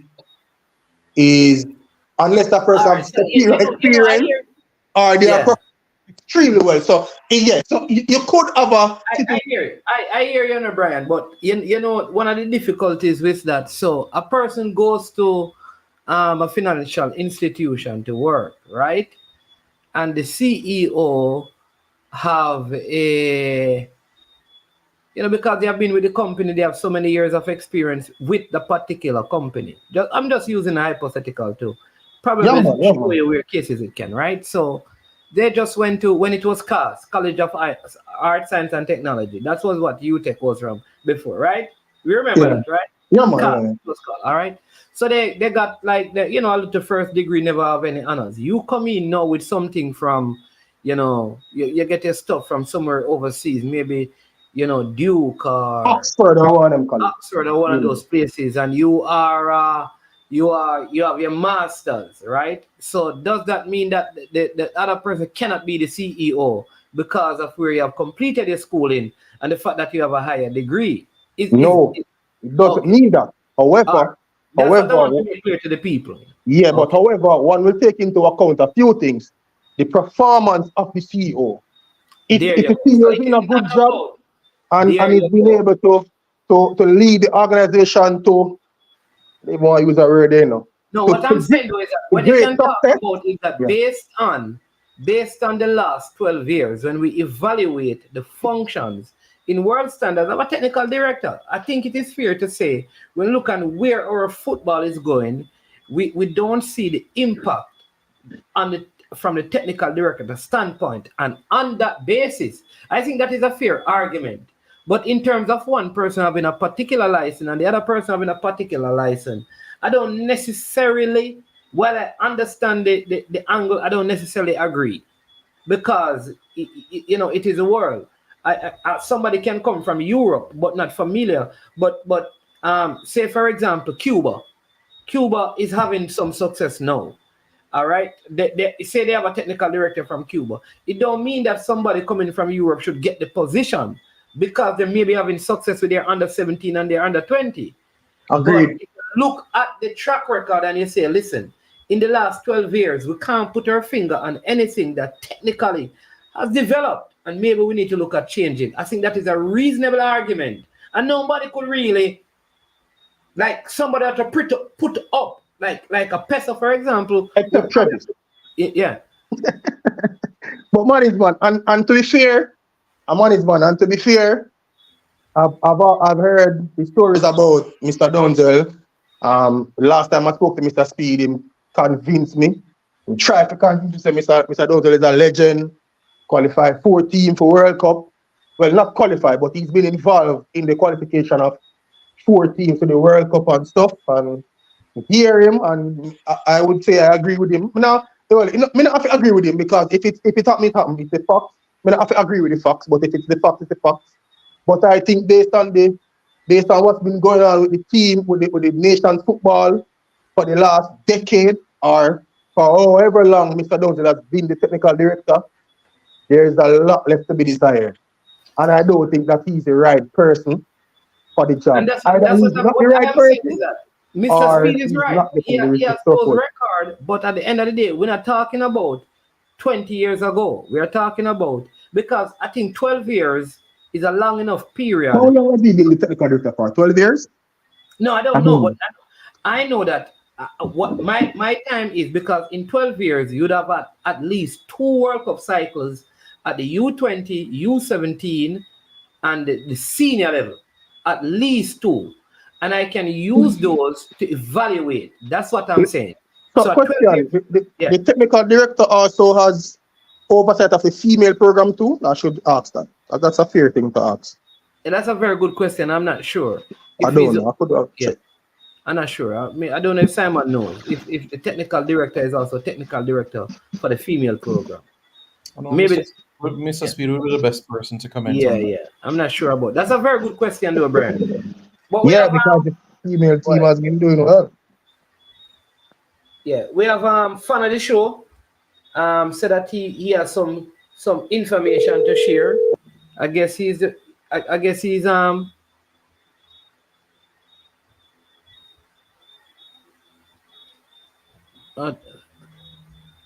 think this is him. Yeah, fan of the show. Simon, maybe I don't know if you can take that one. Hello? Hello? Yeah. Yes, all right. Welcome to the show. No problem. All right, you have the yeah, we're hearing you, but yeah, I'm going to put up your stuff now. Simon, you want to answer that one? You can take it. Yeah, sure, no problem. Yes, the data, the dossiers, all the information that was prepared by Coach Helgrimson will be passed on to Coach Steve McClaren. Yes, all of that information, and Steve McClaren will have his entire support staff to help him to settle into his environment. All right.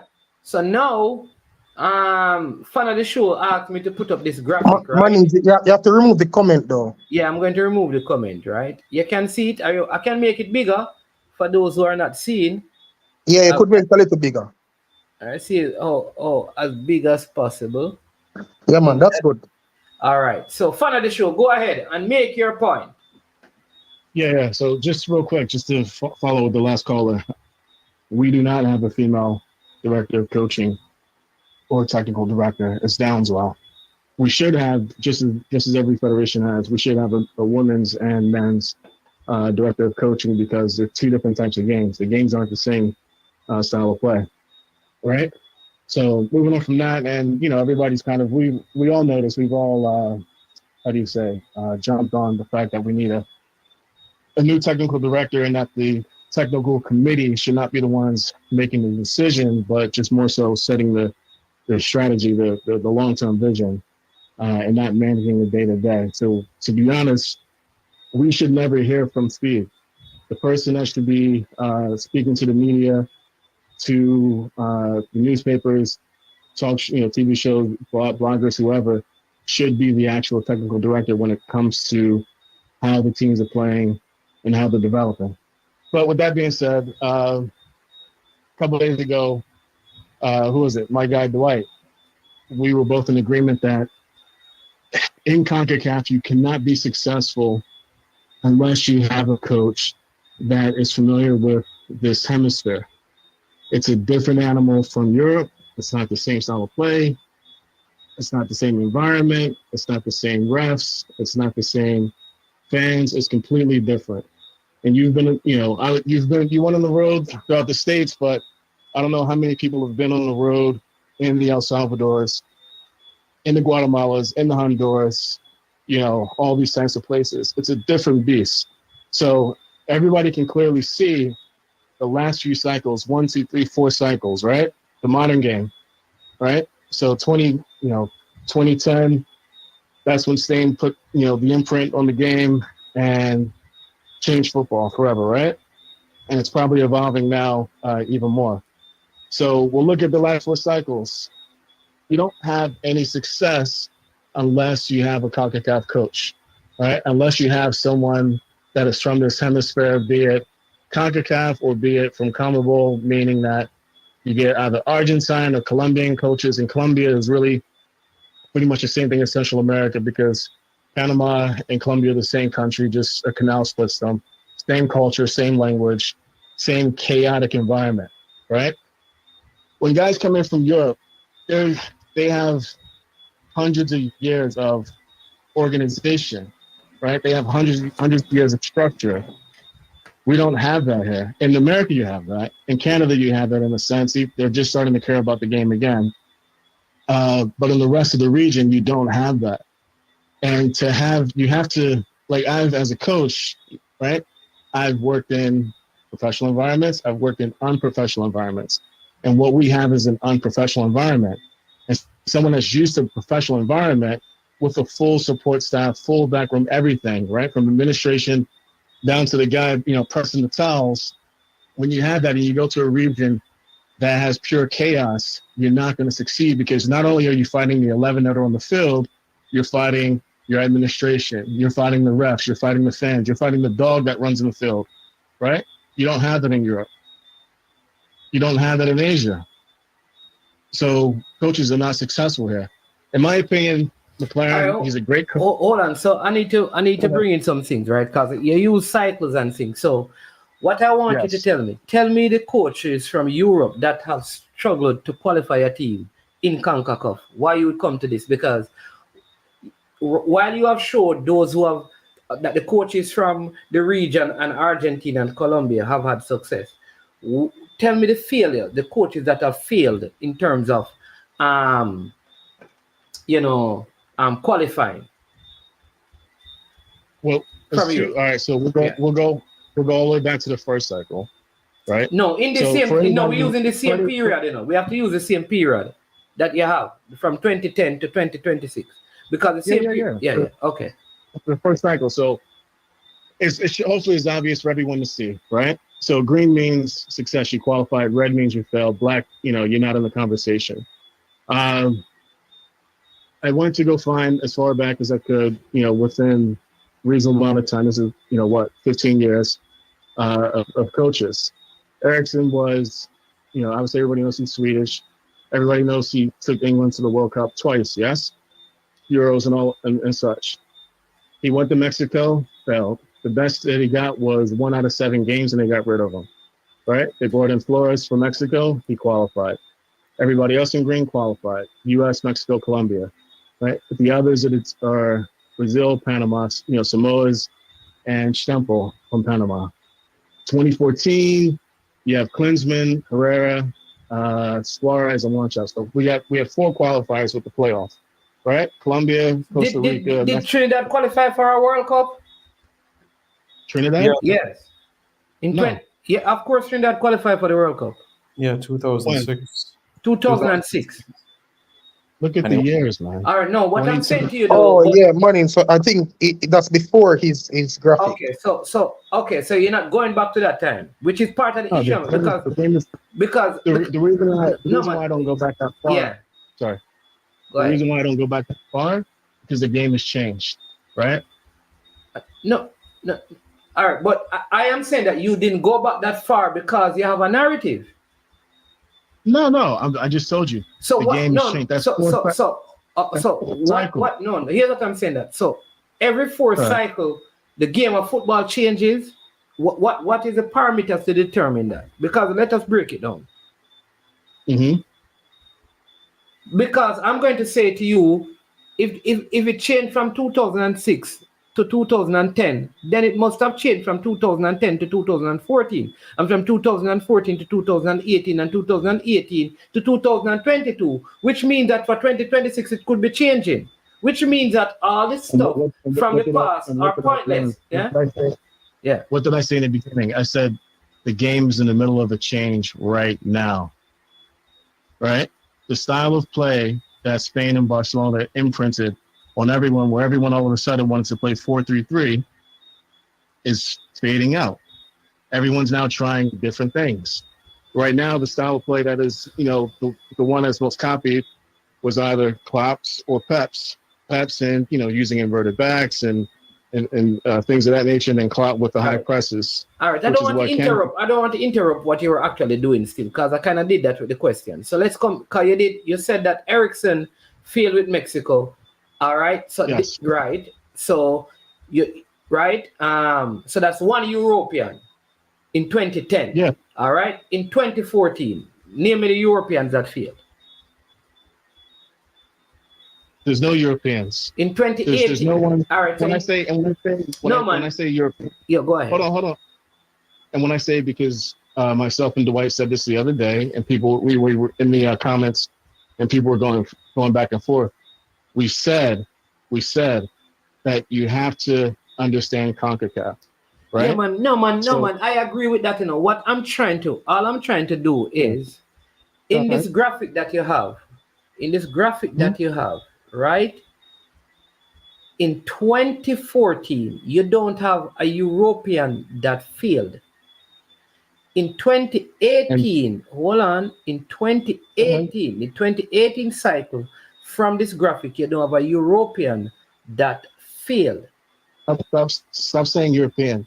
It's not about European. It's about understanding our region, understanding. But this also Dwight though, and Dwight and I spoke. Dwight was speaking about European coaches. Go back. I wish Dwight were here tonight. I wish, because we said specifically, understanding the chaos, the environment, the operational environment. So this has nothing to do with European then? You're saying that Dwight conversation has nothing to do with European? All right, I'm going to call. No, all right, so I'm going to send you I'm going to play my message with Dwight. What Dwight is saying is that even when he was talking about it, because he was talking about Europeans and the record of Europeans, he went as far as saying when Klinsmann was brought up, he spoke about Klinsmann being in CONCACAF, living in CONCACAF, and playing in CONCACAF, which made a difference. Yes. What did I Okay. just say? No, but I said but you're dismissing the other point. You're saying it's not about Europeans, but it is. but it's not about what I said. You cannot be successful in our region if you don't have experience here, if you don't understand the chaos of this hemisphere. But in CONCACAF. Rene Simoes had success in Jamaica. Understand the chaos of this hemisphere and CONCACAF. But Hemisphere. You understand what? No, you man. understand? Come on, man. You're smart, man. You know what hemisphere we're in. Okay. What hemisphere are we in? Okay, but then all right. So let's use the hemisphere. No. But we agree. But but here's what I'm saying. When I agree with you, when you say hemisphere, and that is why Simoes would not be a part of it.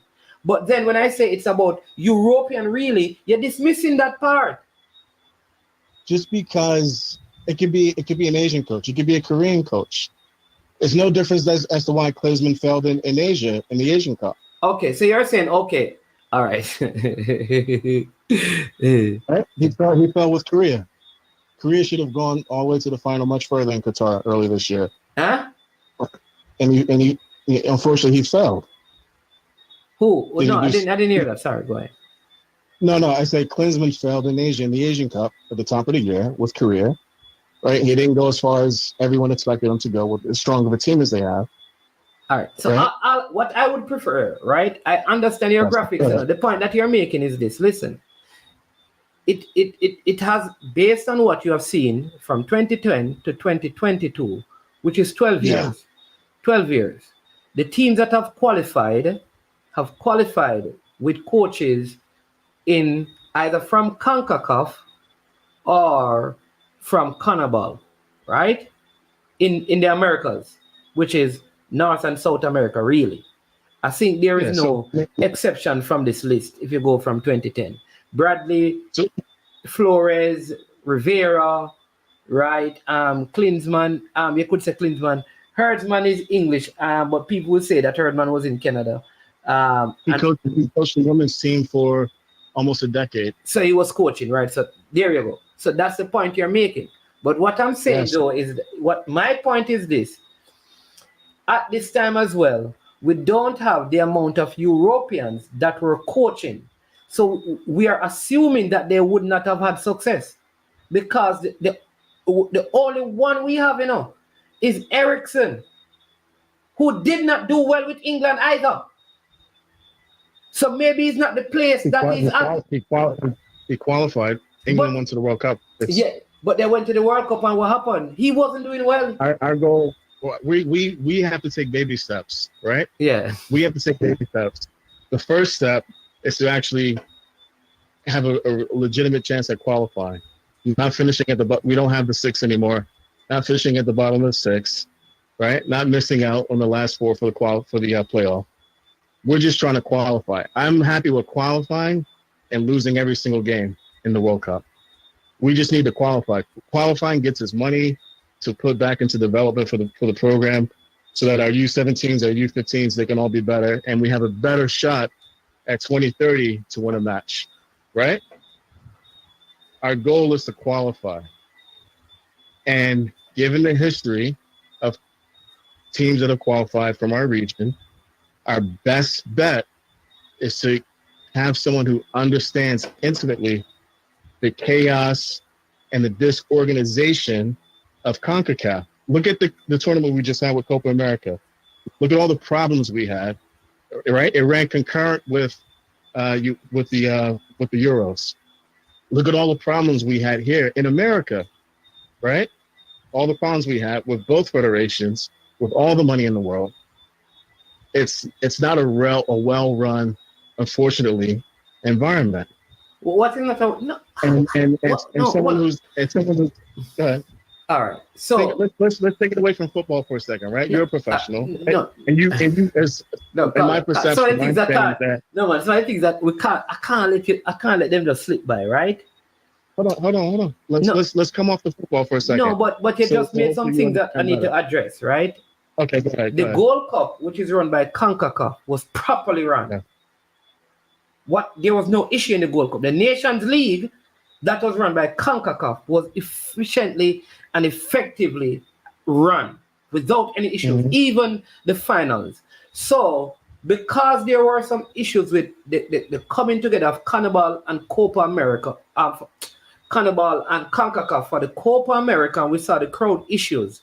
To use that is I don't know if it is fair when other competition have gone ahead in CONCACAF. The U20s are going on, the U17s have gone on, female competition have gone on, and we have not seen these issues. So how are we using that to say that it is chaos? Right. It is chaotic. Let's start. All right, let's start at a low level. Let's bring it down.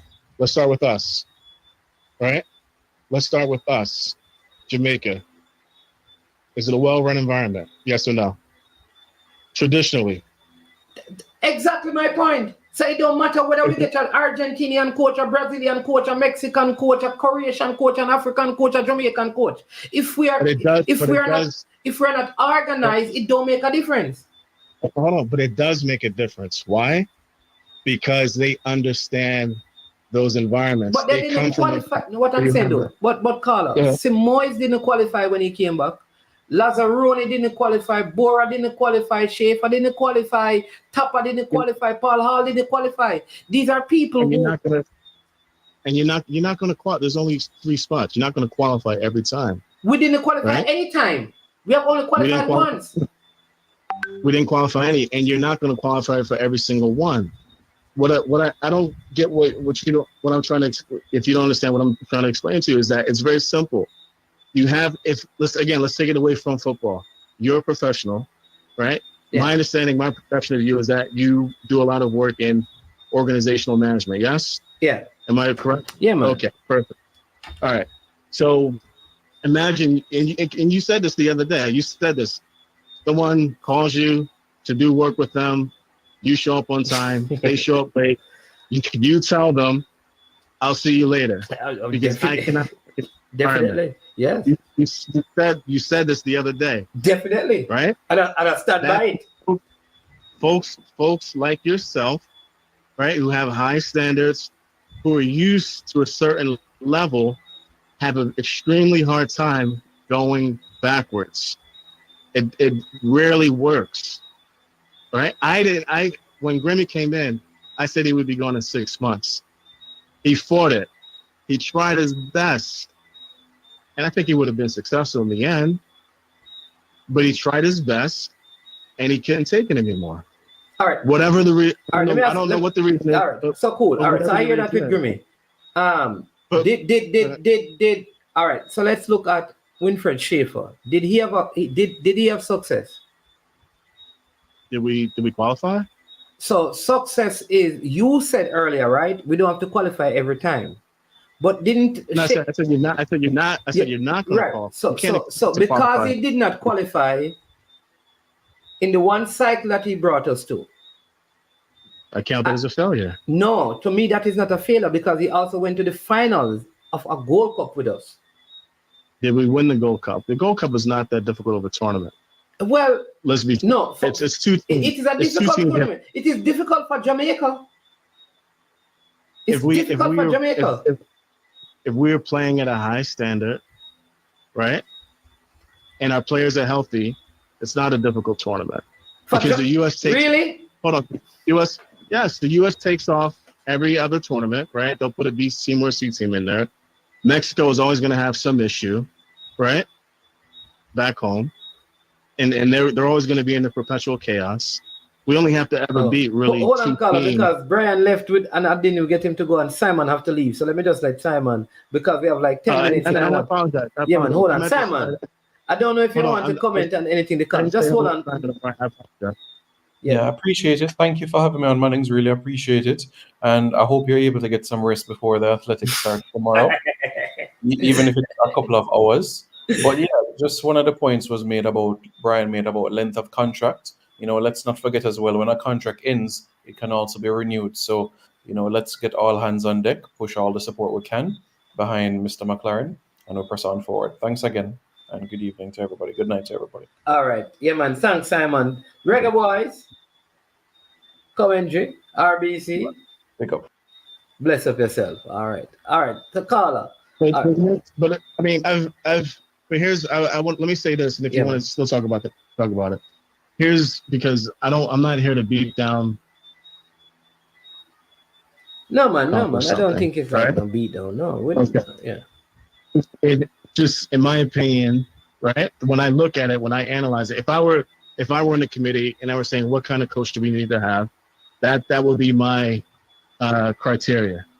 Okay. Now, with that being said, we made our choice. We have to deal with it. You know, the plates in front of us. Yada yada yada. In my opinion, all I'm saying is, my only thing, what you have raised are some very good things. All I'm saying is that, for me, if there is not enough proof that coaches from Europe has failed in CONCACAF, because that's what I'm sticking to, then I can't come to the same conclusion as you, right? Because I don't know that they have failed. I think the coaches who have come to Jamaica have struggled from outside of our hemisphere. Let's stop outside of our hemisphere. I think the coaches who have come to Jamaica, I think a lot of them have struggled, not because they're from where they're from, but because of how we are. I think a lot of our failures to qualify has been about our level of organization. So I believe if the administration can put the proper things in place, right? Because you're going to have issues all over the world. In Africa, they have a lot of issues.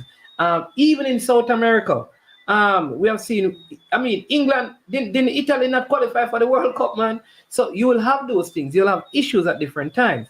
But I think if we are organized from the administrative level, from the Jamaica Football Federation level, then that's a better platform for us to qualify. As long as you have a good quality coach. So a person coming in and understand, I don't think a person coming in and understand the confusion of Jamaica's football or the CONCACAF will probably help them to be prepared. But it does. When someone is used to working in an unorganized, chaotic environment, they can get past, they don't get caught up on the things that aren't working well for them, right? There's some people who can work in horrible situations. There's some people who cannot. And when you are someone who's, again, you just said it yourself, that you will not step foot in those places. When you are used to things being a certain way, a high quality, a certain standard, and you can't have the imprint that you need to make those changes, you're not only fighting the other 11 on the field, but you're fighting everything else. And this is not a team, this is not a league team, right?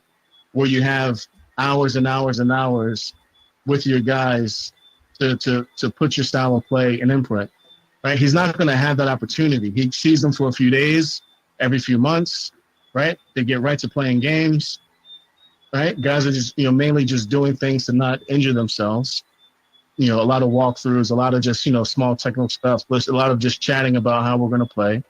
And then they play the game. And then they get right back on the plane and go back to their clubs. I don't know, man.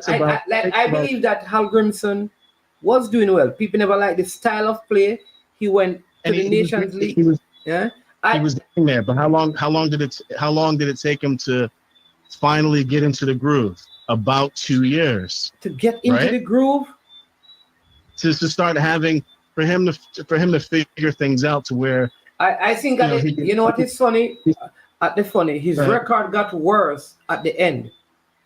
But the record doesn't matter. The goal is qualification.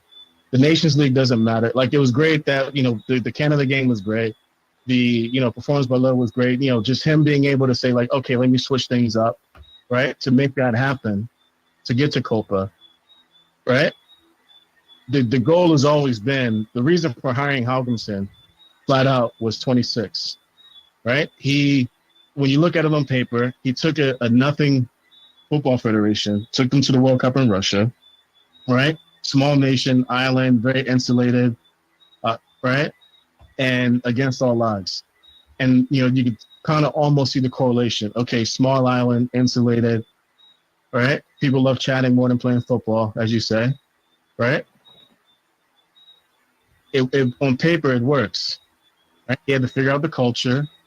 And it took him about 2 years to finally start, maybe getting players to buy in. And then you had a little, bust up this summer or whatever, out of his control. And he had to, whatever decision he made. It is what it is. But it took him about 2 years, I think, to finally figure out what his system of play was going to be. Because you don't get that much time with your guys. You don't always get everybody back for camp when you need them, right? And the problem that we have right now, it's even harder now with the Nations League, because all the games matter. All the games matter in terms of your rankings. So you don't really have the games to truly experiment, right? Whereas you would say, like, okay, we're going to go play Colombia next week, and we're going to try something completely different, right? And if we get blown out, we go blown out. It doesn't matter. If we win, great. It's a fun time. But we don't get a chance to really experiment and try things out. We kind of have to win these games because people, for some reason, want to win Nations League, right? Yeah. So it takes 2 years at an international level to kind of get the team. That's why the U17s, we're planning a year, 2 years out. It's a 2-year project, right? It's always a 2-year project. And so I think McLaren is well behind the 8 ball, right? In my opinion, right? And these are the points that I want to make in regards to him.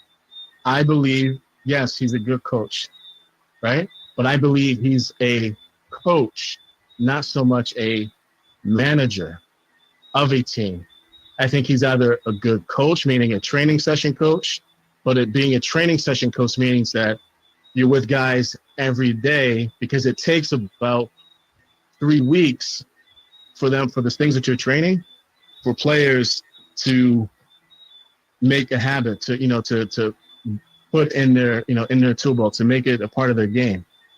He'll never get that amount of time with the team. He may get that with, like, let's say he starts jumping in on U23 practices as he should, right, in training sessions, and develop guys to bring them up to the senior team. That's where he'll be more valuable. But he's not going to get the time with the senior team. I don't think he's a great in-game coach. And you see that in his track record, even when he has season after season, he's always been cut loose from the job halfway through the season. And that what that tells me is that he's not a good manager of the team environment. He can't keep players won't buy into whatever he's selling them when it comes to in-game play.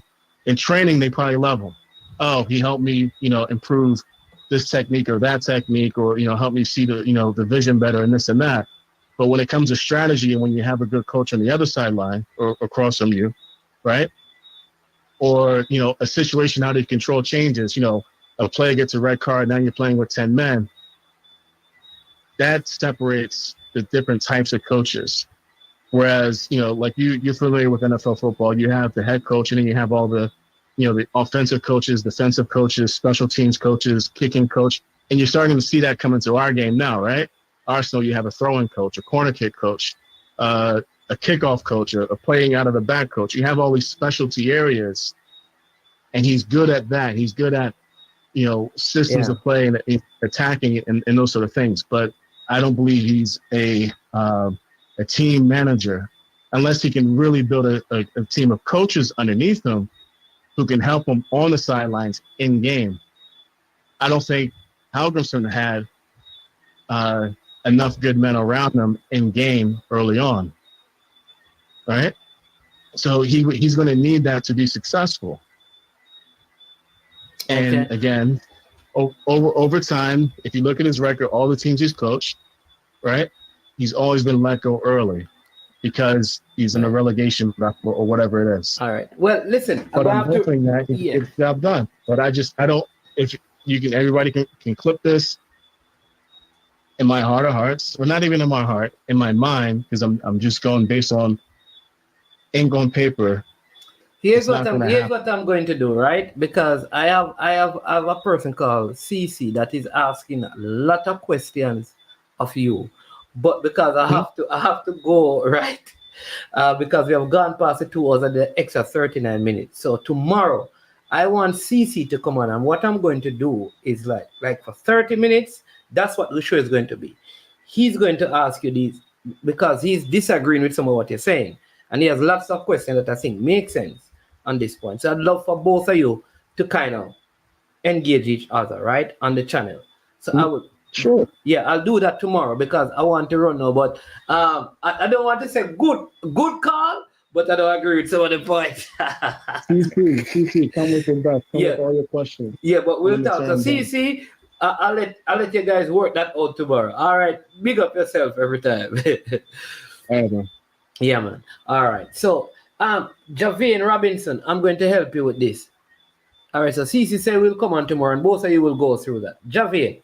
So I am going to check on this for you because if you bought a ticket and you didn't get to because of the change of time, I think there was a plan to help people with those tickets. So I'm going to check tomorrow, and once you come onto the show, you let me know, all right?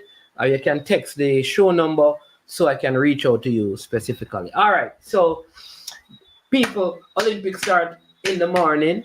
Check that out, right? Make sure you hit the like button. I did say, thank you, Chris, for reminding me about the big thing. So, all right. So here's what I want to do, people. I want to throw out something, right? So I have this thing called Let's Be Fair, right? If you can do just the audio, you can do the audio. If you do the audio, like if you have a take, right? No more than 8 minutes. Right, say a name, right? If you want to do your take on any particular point, controversial point relating to sport, any sport, send that in. And here's what I'll do. I'll take what I think is the best one every week and put it on the channel. So that is your way. You don't have to show your face if you don't want. You understand me? We can do just the audio. You send that to me. Or if you want to do it by video, you send that to me, and I will drop it on the channel. And it's called Let's Be Fair by CC. Let's Be Fair by Fan of the Show. Let's Be Fair by... you understand me? That's the big thing. And at the end of the month, we're going to have a special giveaway for the one that has the most views. So we'd love to hear Travis Special. Let's be fair and do a take on Wendell Downswell. I'd said it to you. Peso when Unseen talk, nobody follow Unseen, man. All right? Don't follow Unseen. Yeah.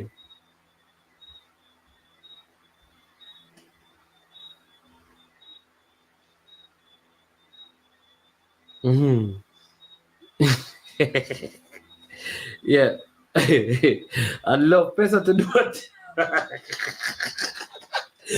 People, how many of you really love Peso to be one of those persons who do that? Right? Wouldn't you love Peso to do that? For Peso to give him one take. 5 to 8 minutes, Peso. Drop that. I would love to hear your take, Peso. Drop it on YouTube. Drop it, Peso. Boss, it was... God bless and no. Well, you know I hear. Well, you know what that. God bless, easy, you know. I mean, Nikai James. Yo, but I love to hear that. But I love to hear it. And them when they talk fast, you know. Him all talk and all. Somebody, he all go think all about all. How much time on the ball is that? Surely. Amen. You understand me? I mean, say no take no time, Peso. You have to go get busy more than everybody else, brother. A merchandising thing you're doing. You're not busy than everybody else, Peso. You're not busy more than nobody else. You have to go like you're busy than everybody else. And I see upon the show them at daytime. We see upon them at morning time. We see upon them at night time. Peso, before you go up on the next show, go argue in the comment section. Take 5 minutes and do an audio about Wendell Downswell, boss. Let's be fair. Tell the people them about that. You're going like you're busy more than anybody else. The people they want hear your talk without coming on when they in your tempo. Say yo. No, the people don't want to see you. You know, you're down by the beach are easy. God bless you, make sure you don't drink in the rest stripe. Hey, God bless you. Where's you to the person? Understand me? So don't take him too serious. A good yacht. But listen, it was a good show. I want to thank all of you for your time. Thanks to all the persons. You understand me? Miguel, thanks to Miguel and Moses. Yeah, God bless. Highlight these and Sean Sutherland, right? Thank you for the super stickers, in terms of supporting the channel. That is always good. Thanks for all the likes, right? Pesa, we don't want to know about you there no party. We are asking if you do a 5 or 6. The time we are calling and a type, you do a party and a type in a comment section and argue with man. What kind of party is there? What kind of party is this, Pesa? What kind of party is there, Pesa? That you text so much, Pesa. What kind of party is there? Pesa, what kind of party are you? You see that well, CC is going to challenge the call on some of those things tomorrow, Peter. So maybe you can join us. Eh? Yeah, me can't believe a man there. Me not understand some Jamaican man, Man there party. Be a woman there at the party. And the man has sent be a text message upon a WhatsApp live. Me not understand, Pesa. You're not supposed to dance with a lady, Pesa and a group to some music. Where they a party? Oh, yeah. Yo, you want to keep a party in their house. You want to say keep a party in their house with jerk chicken and pork and drinks. Eh? Yo, we got help people. Pesa, yo, they can't take Pesa serious, brother. They can't take Pesa serious. Do not take Pesa serious. I swear. Yeah, don't take him serious.